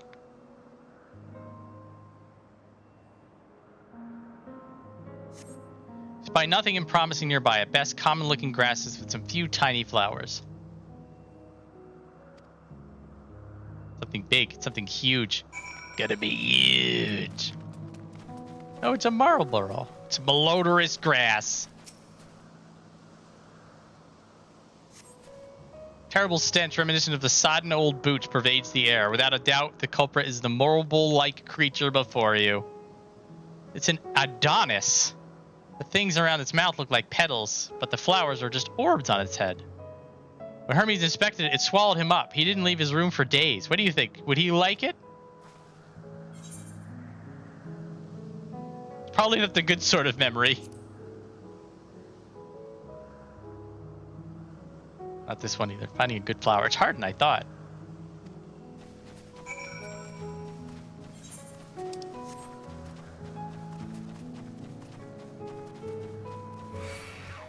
Don't do it.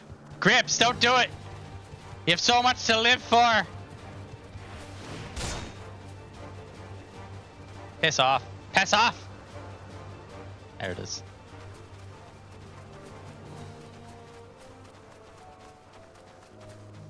Yeah, I did not miss the Adonis reference, which is quite silly. Lush green fields stretch out before you, ending where the sky begins.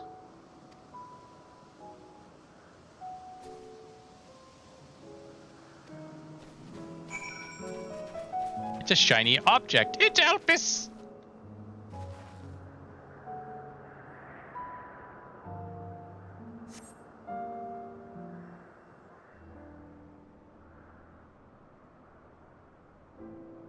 Elpis flowers, they're here too. Hermes likes and dislikes them at the same time. Like me, they're entelechies. Like me, they feel his pain and turn dark. It's only for Hermes though. For others, they're always white and bright.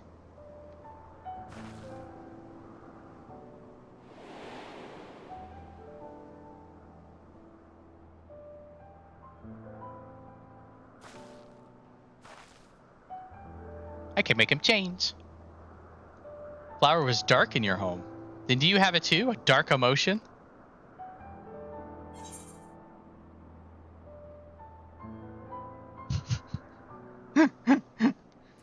I dare say I have a few.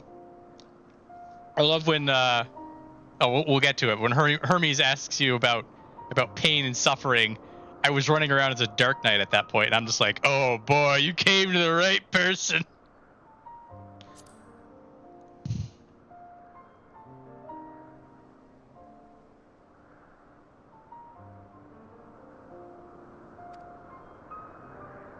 Won't you lend it to me? The darkness inside you? I want you to make a flower dark in front of Hermes. He's been in a dark place since before he created me. He needs to know that he isn't there alone, that others are sad too.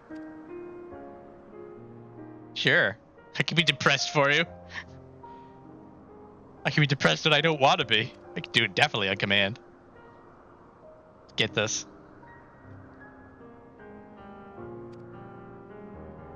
Da-da-da.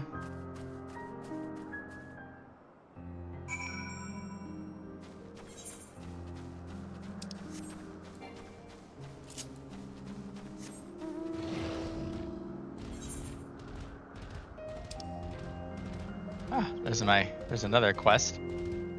Collecting my Aether quests.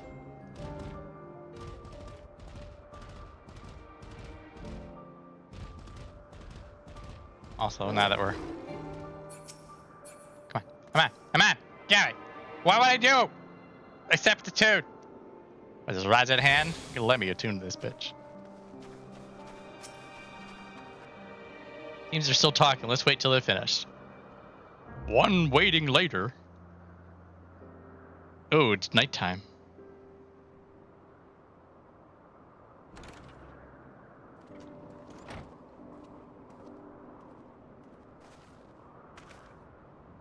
Hermes!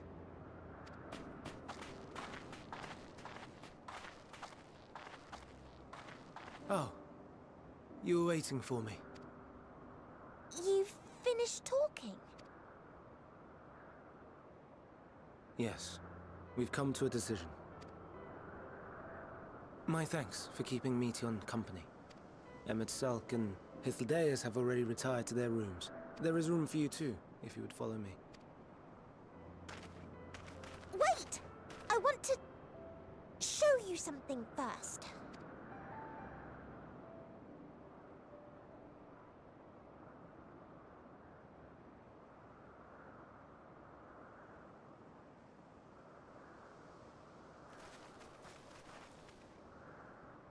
Elpis flowers? Go on. Do the thing! Do the roar!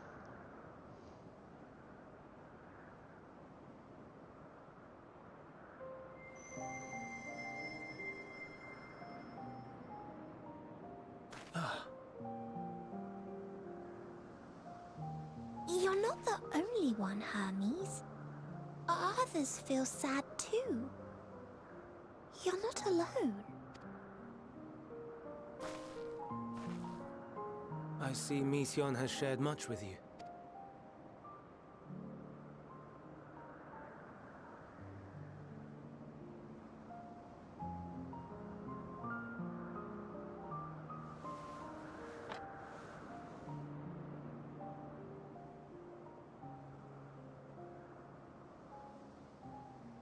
Son of a May bitch. we talk a moment?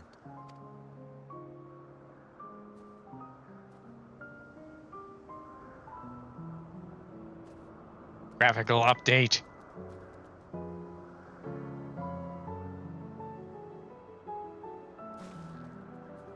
Yes, I too have watched Evangelion. I do not think it wrong that we live for the star, that we strive to make it a better place. And yet, in carrying out my duties here, there are times when I am plagued by doubt. Do you recall what Hythlodaeus said when we first spoke of my nomination? Death is the privilege of those who have fulfilled their purpose, a choice they embrace of their own free will, and when they depart, it is always beautiful. Perhaps it is, but only for man. Creations that he deems useless are discarded with nary a second thought.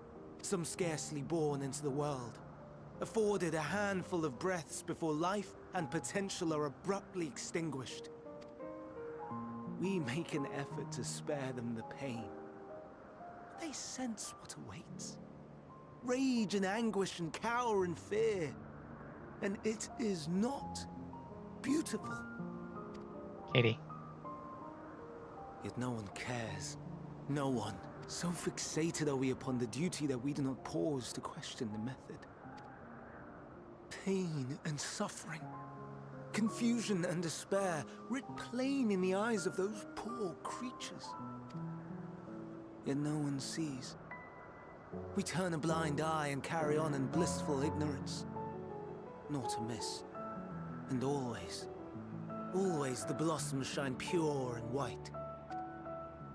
A contradiction so blatant I could scream, want to scream. How can you all accept this aberration? Then I wonder, am I the aberration for thinking thus? And I am filled with dread. Judge Dredd. Nope, wrong one. But now I know I'm not alone. Not the only one for whom the flowers weep. I won't ask what you thought as you kneeled beside the Elpis, or if you only did it at Meteion's insistence. Nevertheless, I thank you. To know that you too have experienced suffering is a comfort. Here's the line.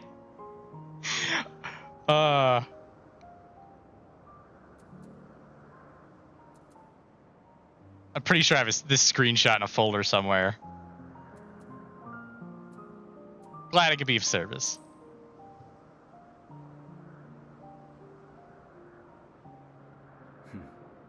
To so willingly lend an ear to ease my burden. You are a strange one.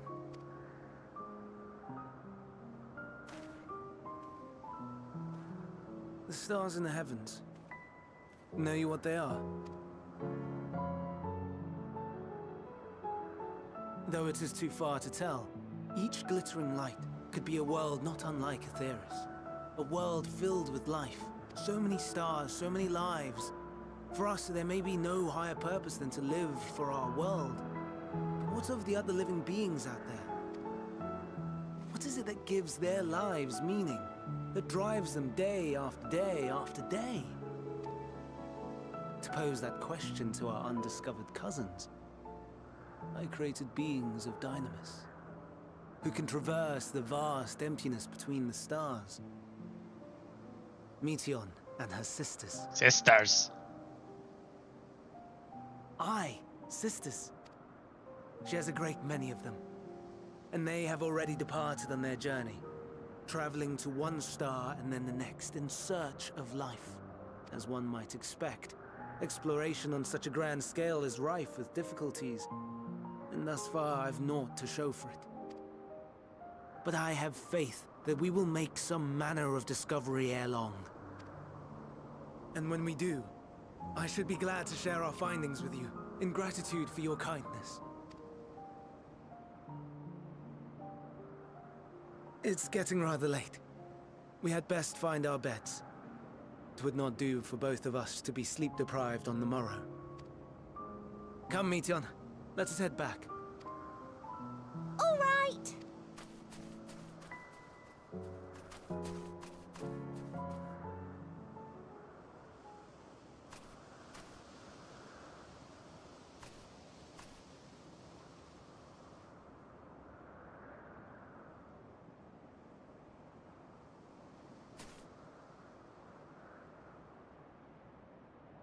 You thought she got a phone call.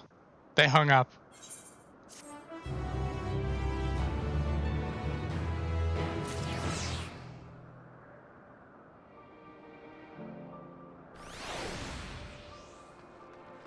Good morning.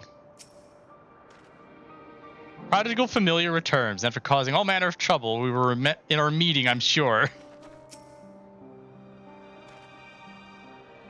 Were you able to get some rest? Please do not hesitate to let us know if you're feeling tired. I worry we may exhaust your scarce reserves of ether. How nice.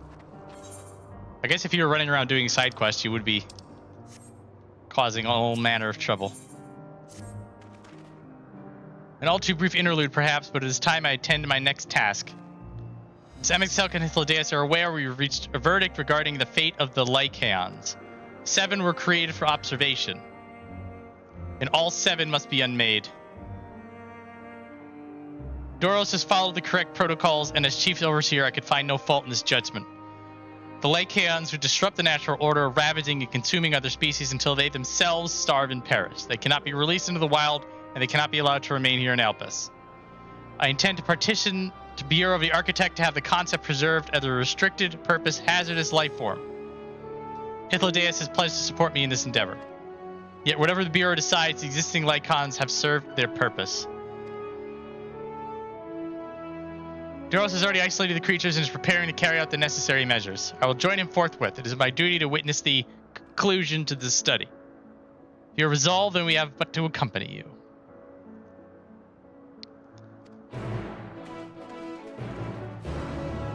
We go to say goodbye.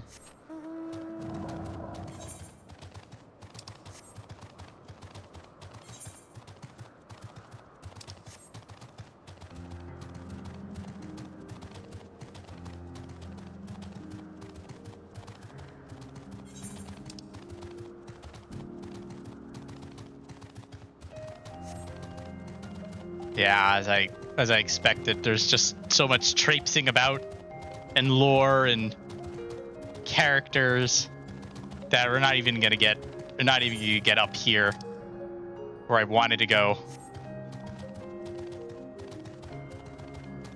No, you never told me they were pretty.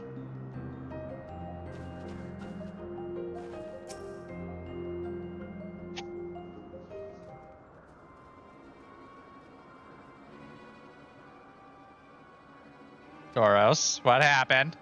They caught me off guard. I had them bound with ethereal shackles, but they became frenzied, even more so than usual, and broke free. I was able to stop 4. The other 3 escaped.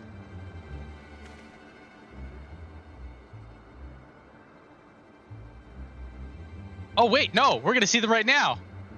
No, wait, it was a shark thing that we see later. Hang on, we're just gonna let this play out. We're not seeing her yet. Lurking in the fields. You and Viola handle that one. The pair in the sky you can leave to me. This is how it must end, and so be it. I'll render assistance to MSQ, unneeded though it is.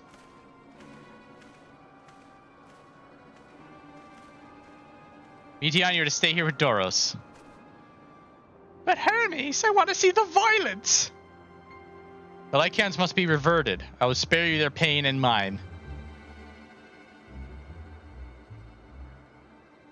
This is my burden, not yours, but if you're intent on helping them, please follow my lead.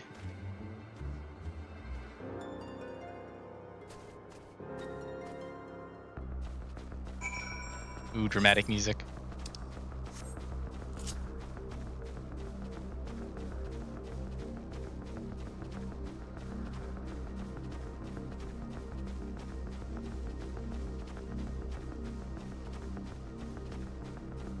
Make it fly!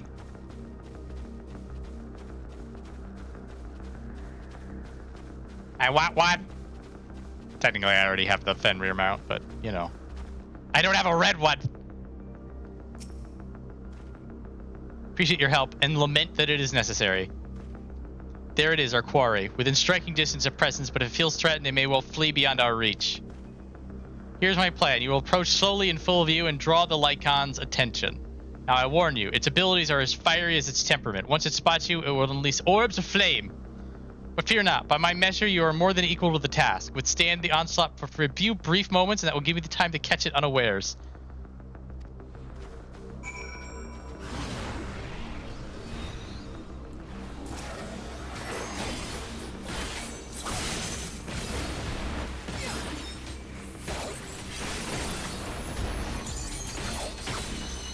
Oh, I had those.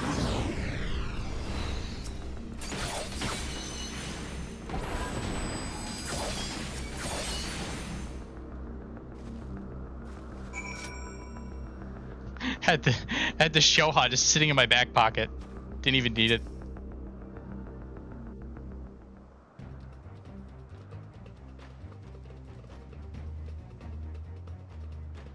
Now.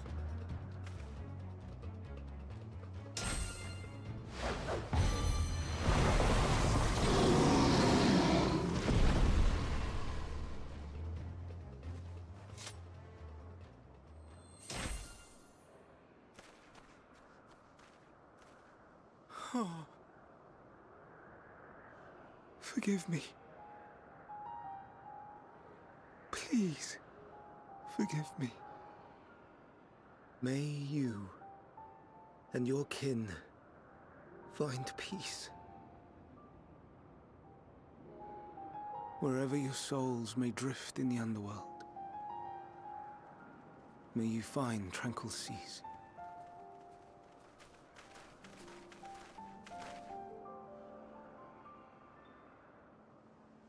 Be not forgotten, in concept endure, to reclaim form and one day live again.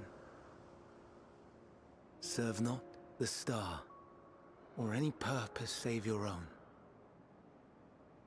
Live again, if that be your desire. I'm with you, Warrior of Light. This sucks.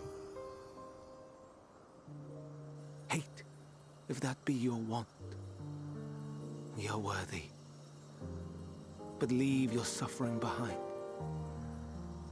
Lay down your burdens, be born anew. Fly high. Fly free.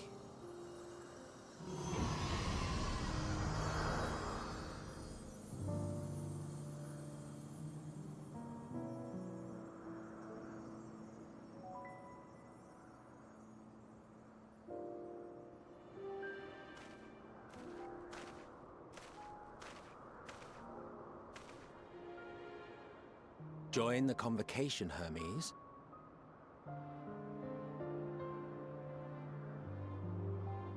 You do not belong here. Leave to replace another.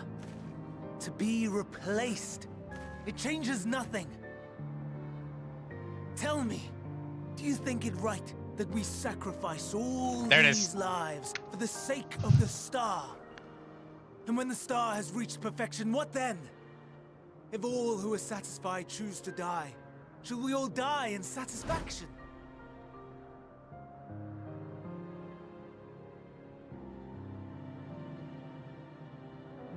I do not know.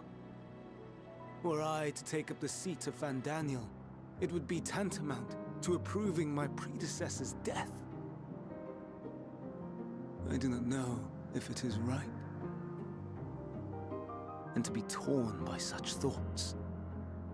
I do not know if I am fit to represent mankind. Hermes! Please don't be angry. It hurts so.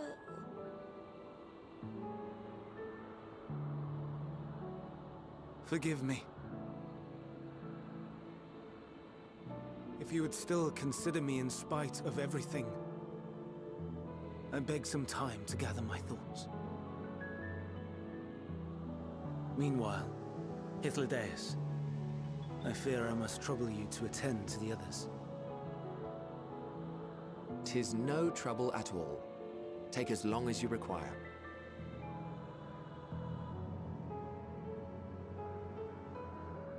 And you, my friend, I pray you find that which you seek.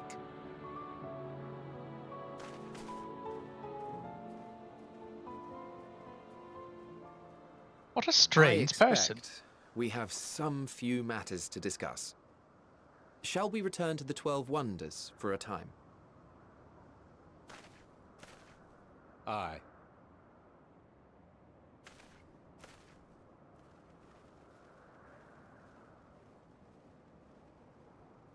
Just wander on back.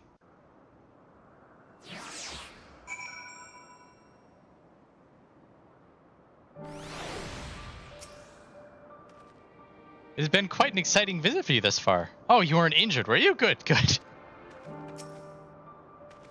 The other Lycons have been taken care of. The incident is resolved, and life in Elpis continues as normal, or ends, as the case may be. Rationally speaking, I understand Hermes' argument. No matter how well-deserved the rest, there is a pang of sadness when a colleague leaves us. Yet never has a departure caused me such grief as Hermes appears to feel. What must it be like to experience such torment? Another cheeky line to give MSQ to read. I don't know what answer he's searching for, or if it is within our power to give it, but I believe he would make a fine Fan Daniel, and that if he rejects us out of hand, we will all be lesser for it. Oh, what's going on? YouTube is not receiving enough video to maintain smooth streaming. As such, viewers will experience... What the Are you not receiving enough... Hang on. I'm dropping! Why am I dropping? Oh, now I'm not dropping frames anymore. YouTube.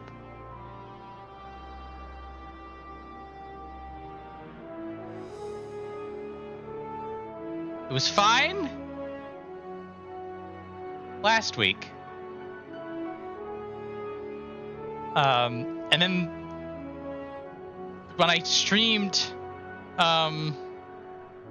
Requiem, there was like that one moment that it dropped stuff. It had like a weird hiccup or something. And apparently it has hicked another up. But it's fine now. Everything's fine and hunky-dory, I guess.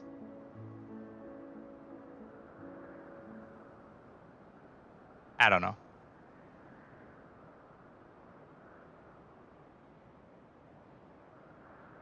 An anomaly in the winds. Maybe I reset the router or something like that later. But I mean, it's working now. It's green as heck. So, what do I know? I know nothing. Hythlodaeus, talk to me. Where to now? If there's anywhere you'd like to visit before we leave, I would be glad to show you the way. Hermes has not yet outright refused his position with the convocation, merely postponed the decision. As such, I may well resume my assessment. If we cannot accompany him, then I will content myself with questioning his colleagues. Ever the pragmatist, and allow me to remain your humble guide. And what of you? Will you continue along with us? Stoic nod. Wonderful. Our fellowship travels on unbroken. I say we explore another part of Elpis and see what new encounters there are to be had. This is how we're going to end the stream. I love it. If follow me, we would first head back towards Agnoraces.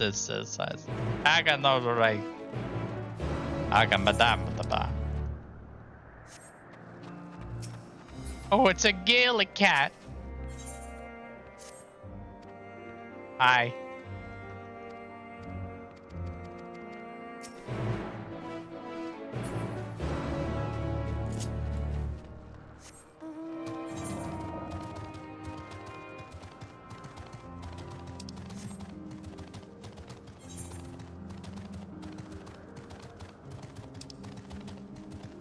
Yeah, I'll just come back later.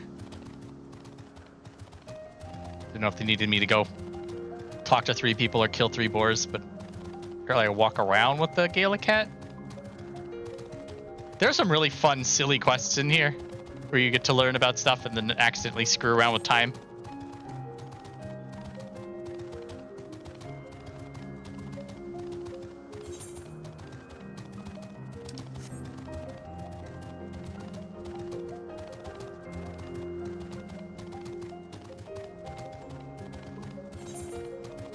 Almost there.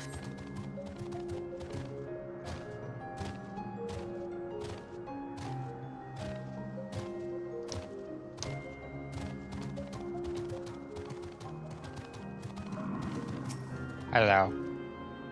Didn't we part ways with Hermes not far from here? Given the size of Elpis, I expect our paths will cross again before long. From here, we'll follow the path northwards to Notoneus. There we will find one of the Neus, which facilitate travel between the islands of Elpis. First-time travelers must be accompanied by someone with the requisite permission, which I have previously been granted. We only need to use the device together once, and henceforth you will have leave to use it freely. Shall we?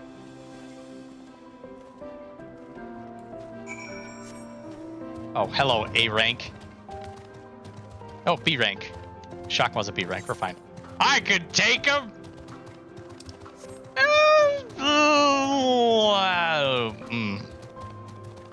Actually, I might be able to actually. If it's a B rank with 90 gear. Try to think. Yeah, actually, I should be able to. I'm not gonna. I don't need to. What am I gonna do? Get tombstones? I don't need that shit. It's MX Silk. Unless the need is pressing, I won't be tracking Hermes with my ethereal sight. 'Tis poor manners to spy on someone's comings and goings in such a fashion, so don't ask. Social conventions notwithstanding, perceiving ether requires deliberate and intense concentration, and we otherwise keep our eyes on the corporeal world. In case you're wondering why you weren't just stalking the dude. Here we are. Notoneus. This Neus will take us to Calamelios Zephyros, the western island. That's right. That's it right there, looming large over us. Step this way, and we can soon admire the view from above.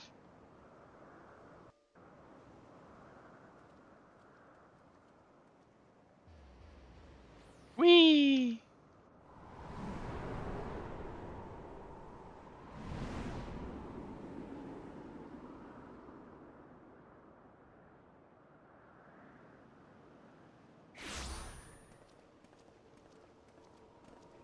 I present to you Calamelios Zephyros. Calamelios Zephyros. I'm not going to remember how to say that. Here you will find a number of testing facilities, as well as the observation hub of Poiton Oikos.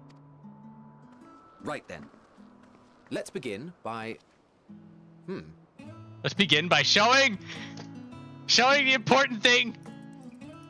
Well, well. An Arrhaeus. How delightful.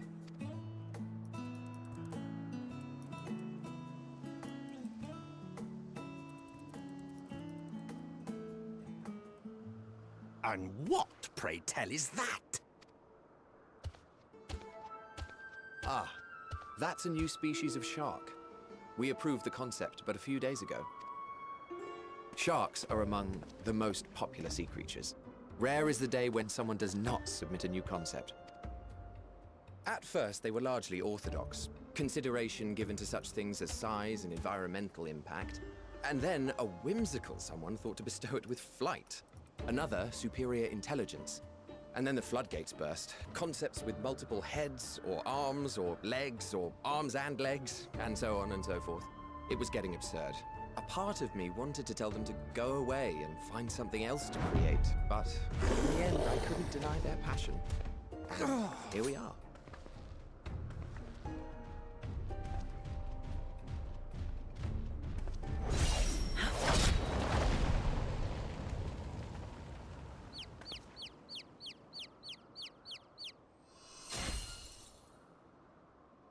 Oh, I didn't realize that she was wielding her own arms. That was too close. Are you unharmed? Ladies and gentlemen, we have now met another powerful woman. Well now, if it isn't a pair of familiar faces. Venat, that we should meet you here.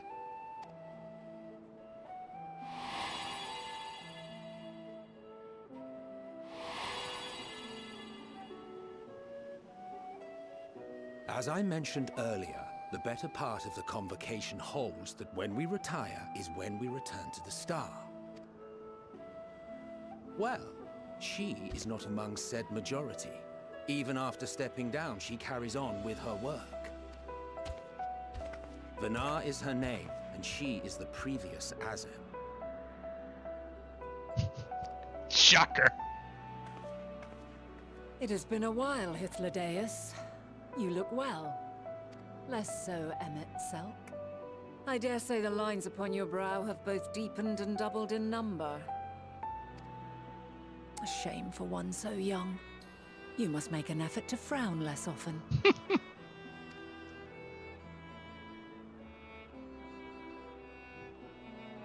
Easier said than done, thanks to your unruly successor. How is she, if I may ask? Incorrigible as ever. Rushed headlong into a volcano on the brink of eruption just the other day. I should be glad to share the tale in its entirety later, if you're so inclined. Oh, you know I am. Now then, you are?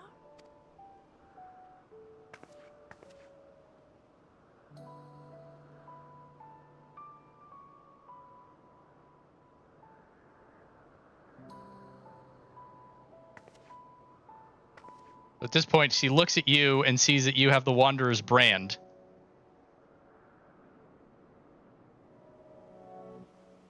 And then understands everything. Say, have you perchance come from the future?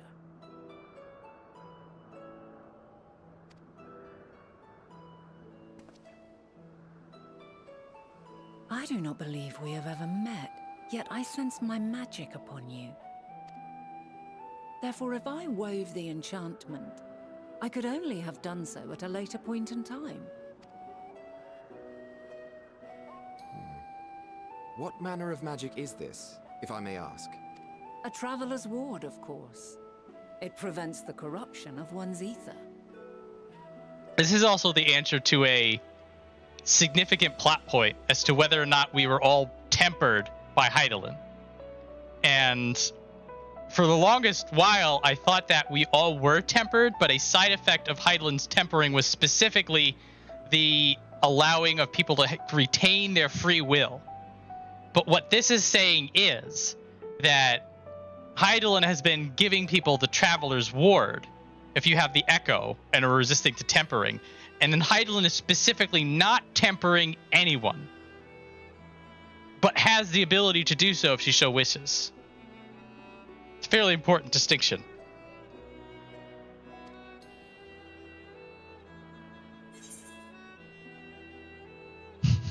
Does it protect you from enthrallment by primals by any chance?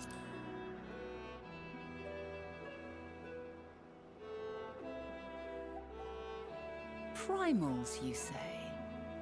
But I'm not familiar with such beings.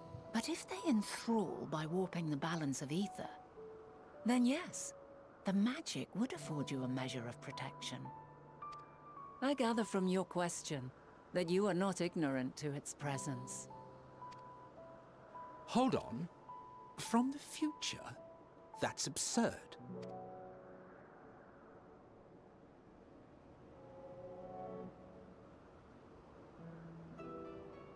What is it?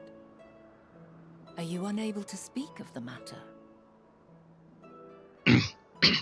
Well, the fact that Venat sees her own enchantment means that the Traveler's Ward is a magic spell that she learned before she became Hythlodaeus, and that she's been passing it along. Now, there may be some Hythlodaeus-ish things, specifically when it comes to the Blessing of Light, but for the longest time, what the Echo was and what the Wanderer's brand Traveler's Mark was not explicit. And so there was a thought that we were in fact tempered. But this is an explanation that says we were not tempered. Maybe we are still tempered and we still have free will. Like, it's not, I wouldn't say it's mutually exclusive, but beforehand there was no real explanation for why we were able to do what we did. But then this is how they tie that particular loop out.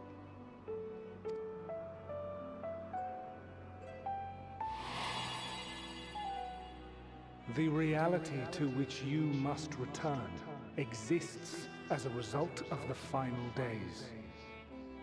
You cannot reshape the past to undo the tragedies of the present.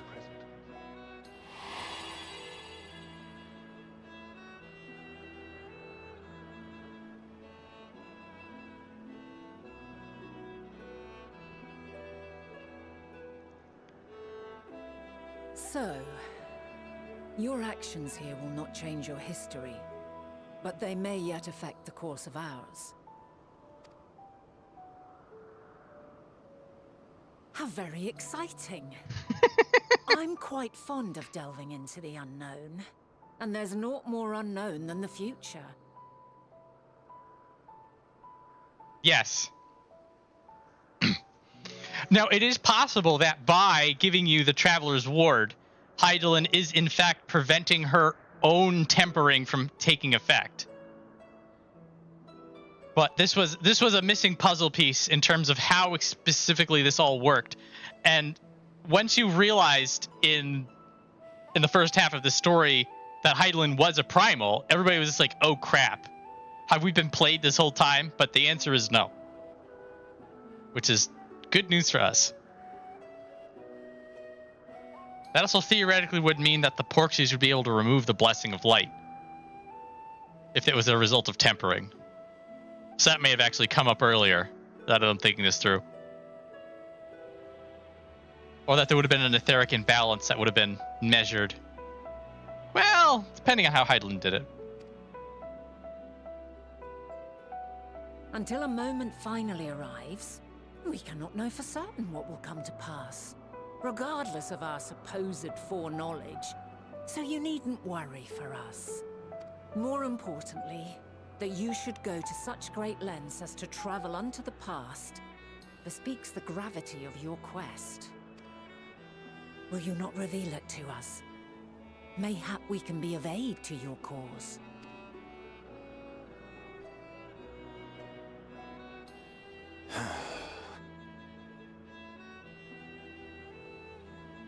If this is true, then you've been keeping quite the secret to yourself.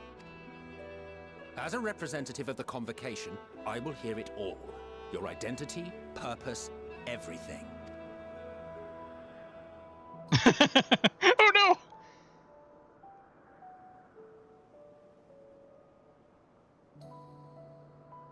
Why don't we move to a place more conducive to calm conversation? I've been working here for some days now at an old friend's behest. Some of the trials, particularly when when Lakshmi is summoned during patch content, then it's like it's the surges of energy that you block with the shield, and then there's the ether bubbles that you block.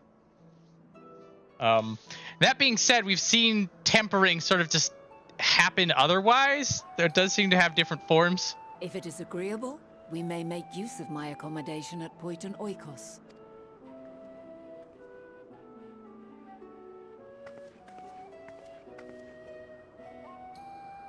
We were meant to meet. I am certain of it. Else I wouldn't have marked you so clearly, and sent you unto myself in the past. It's precisely the sort of mischief I would get up to. And quite inspired, if I do say so myself.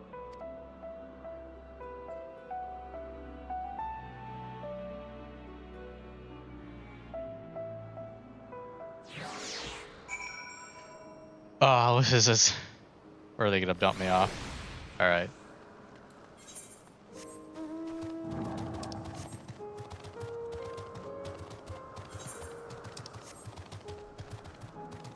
Yeah, so...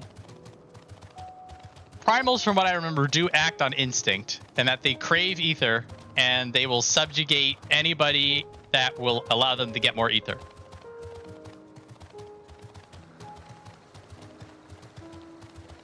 That was a lot of the Realm Reborn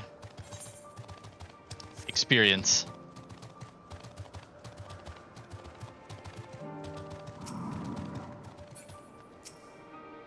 Attune, yes!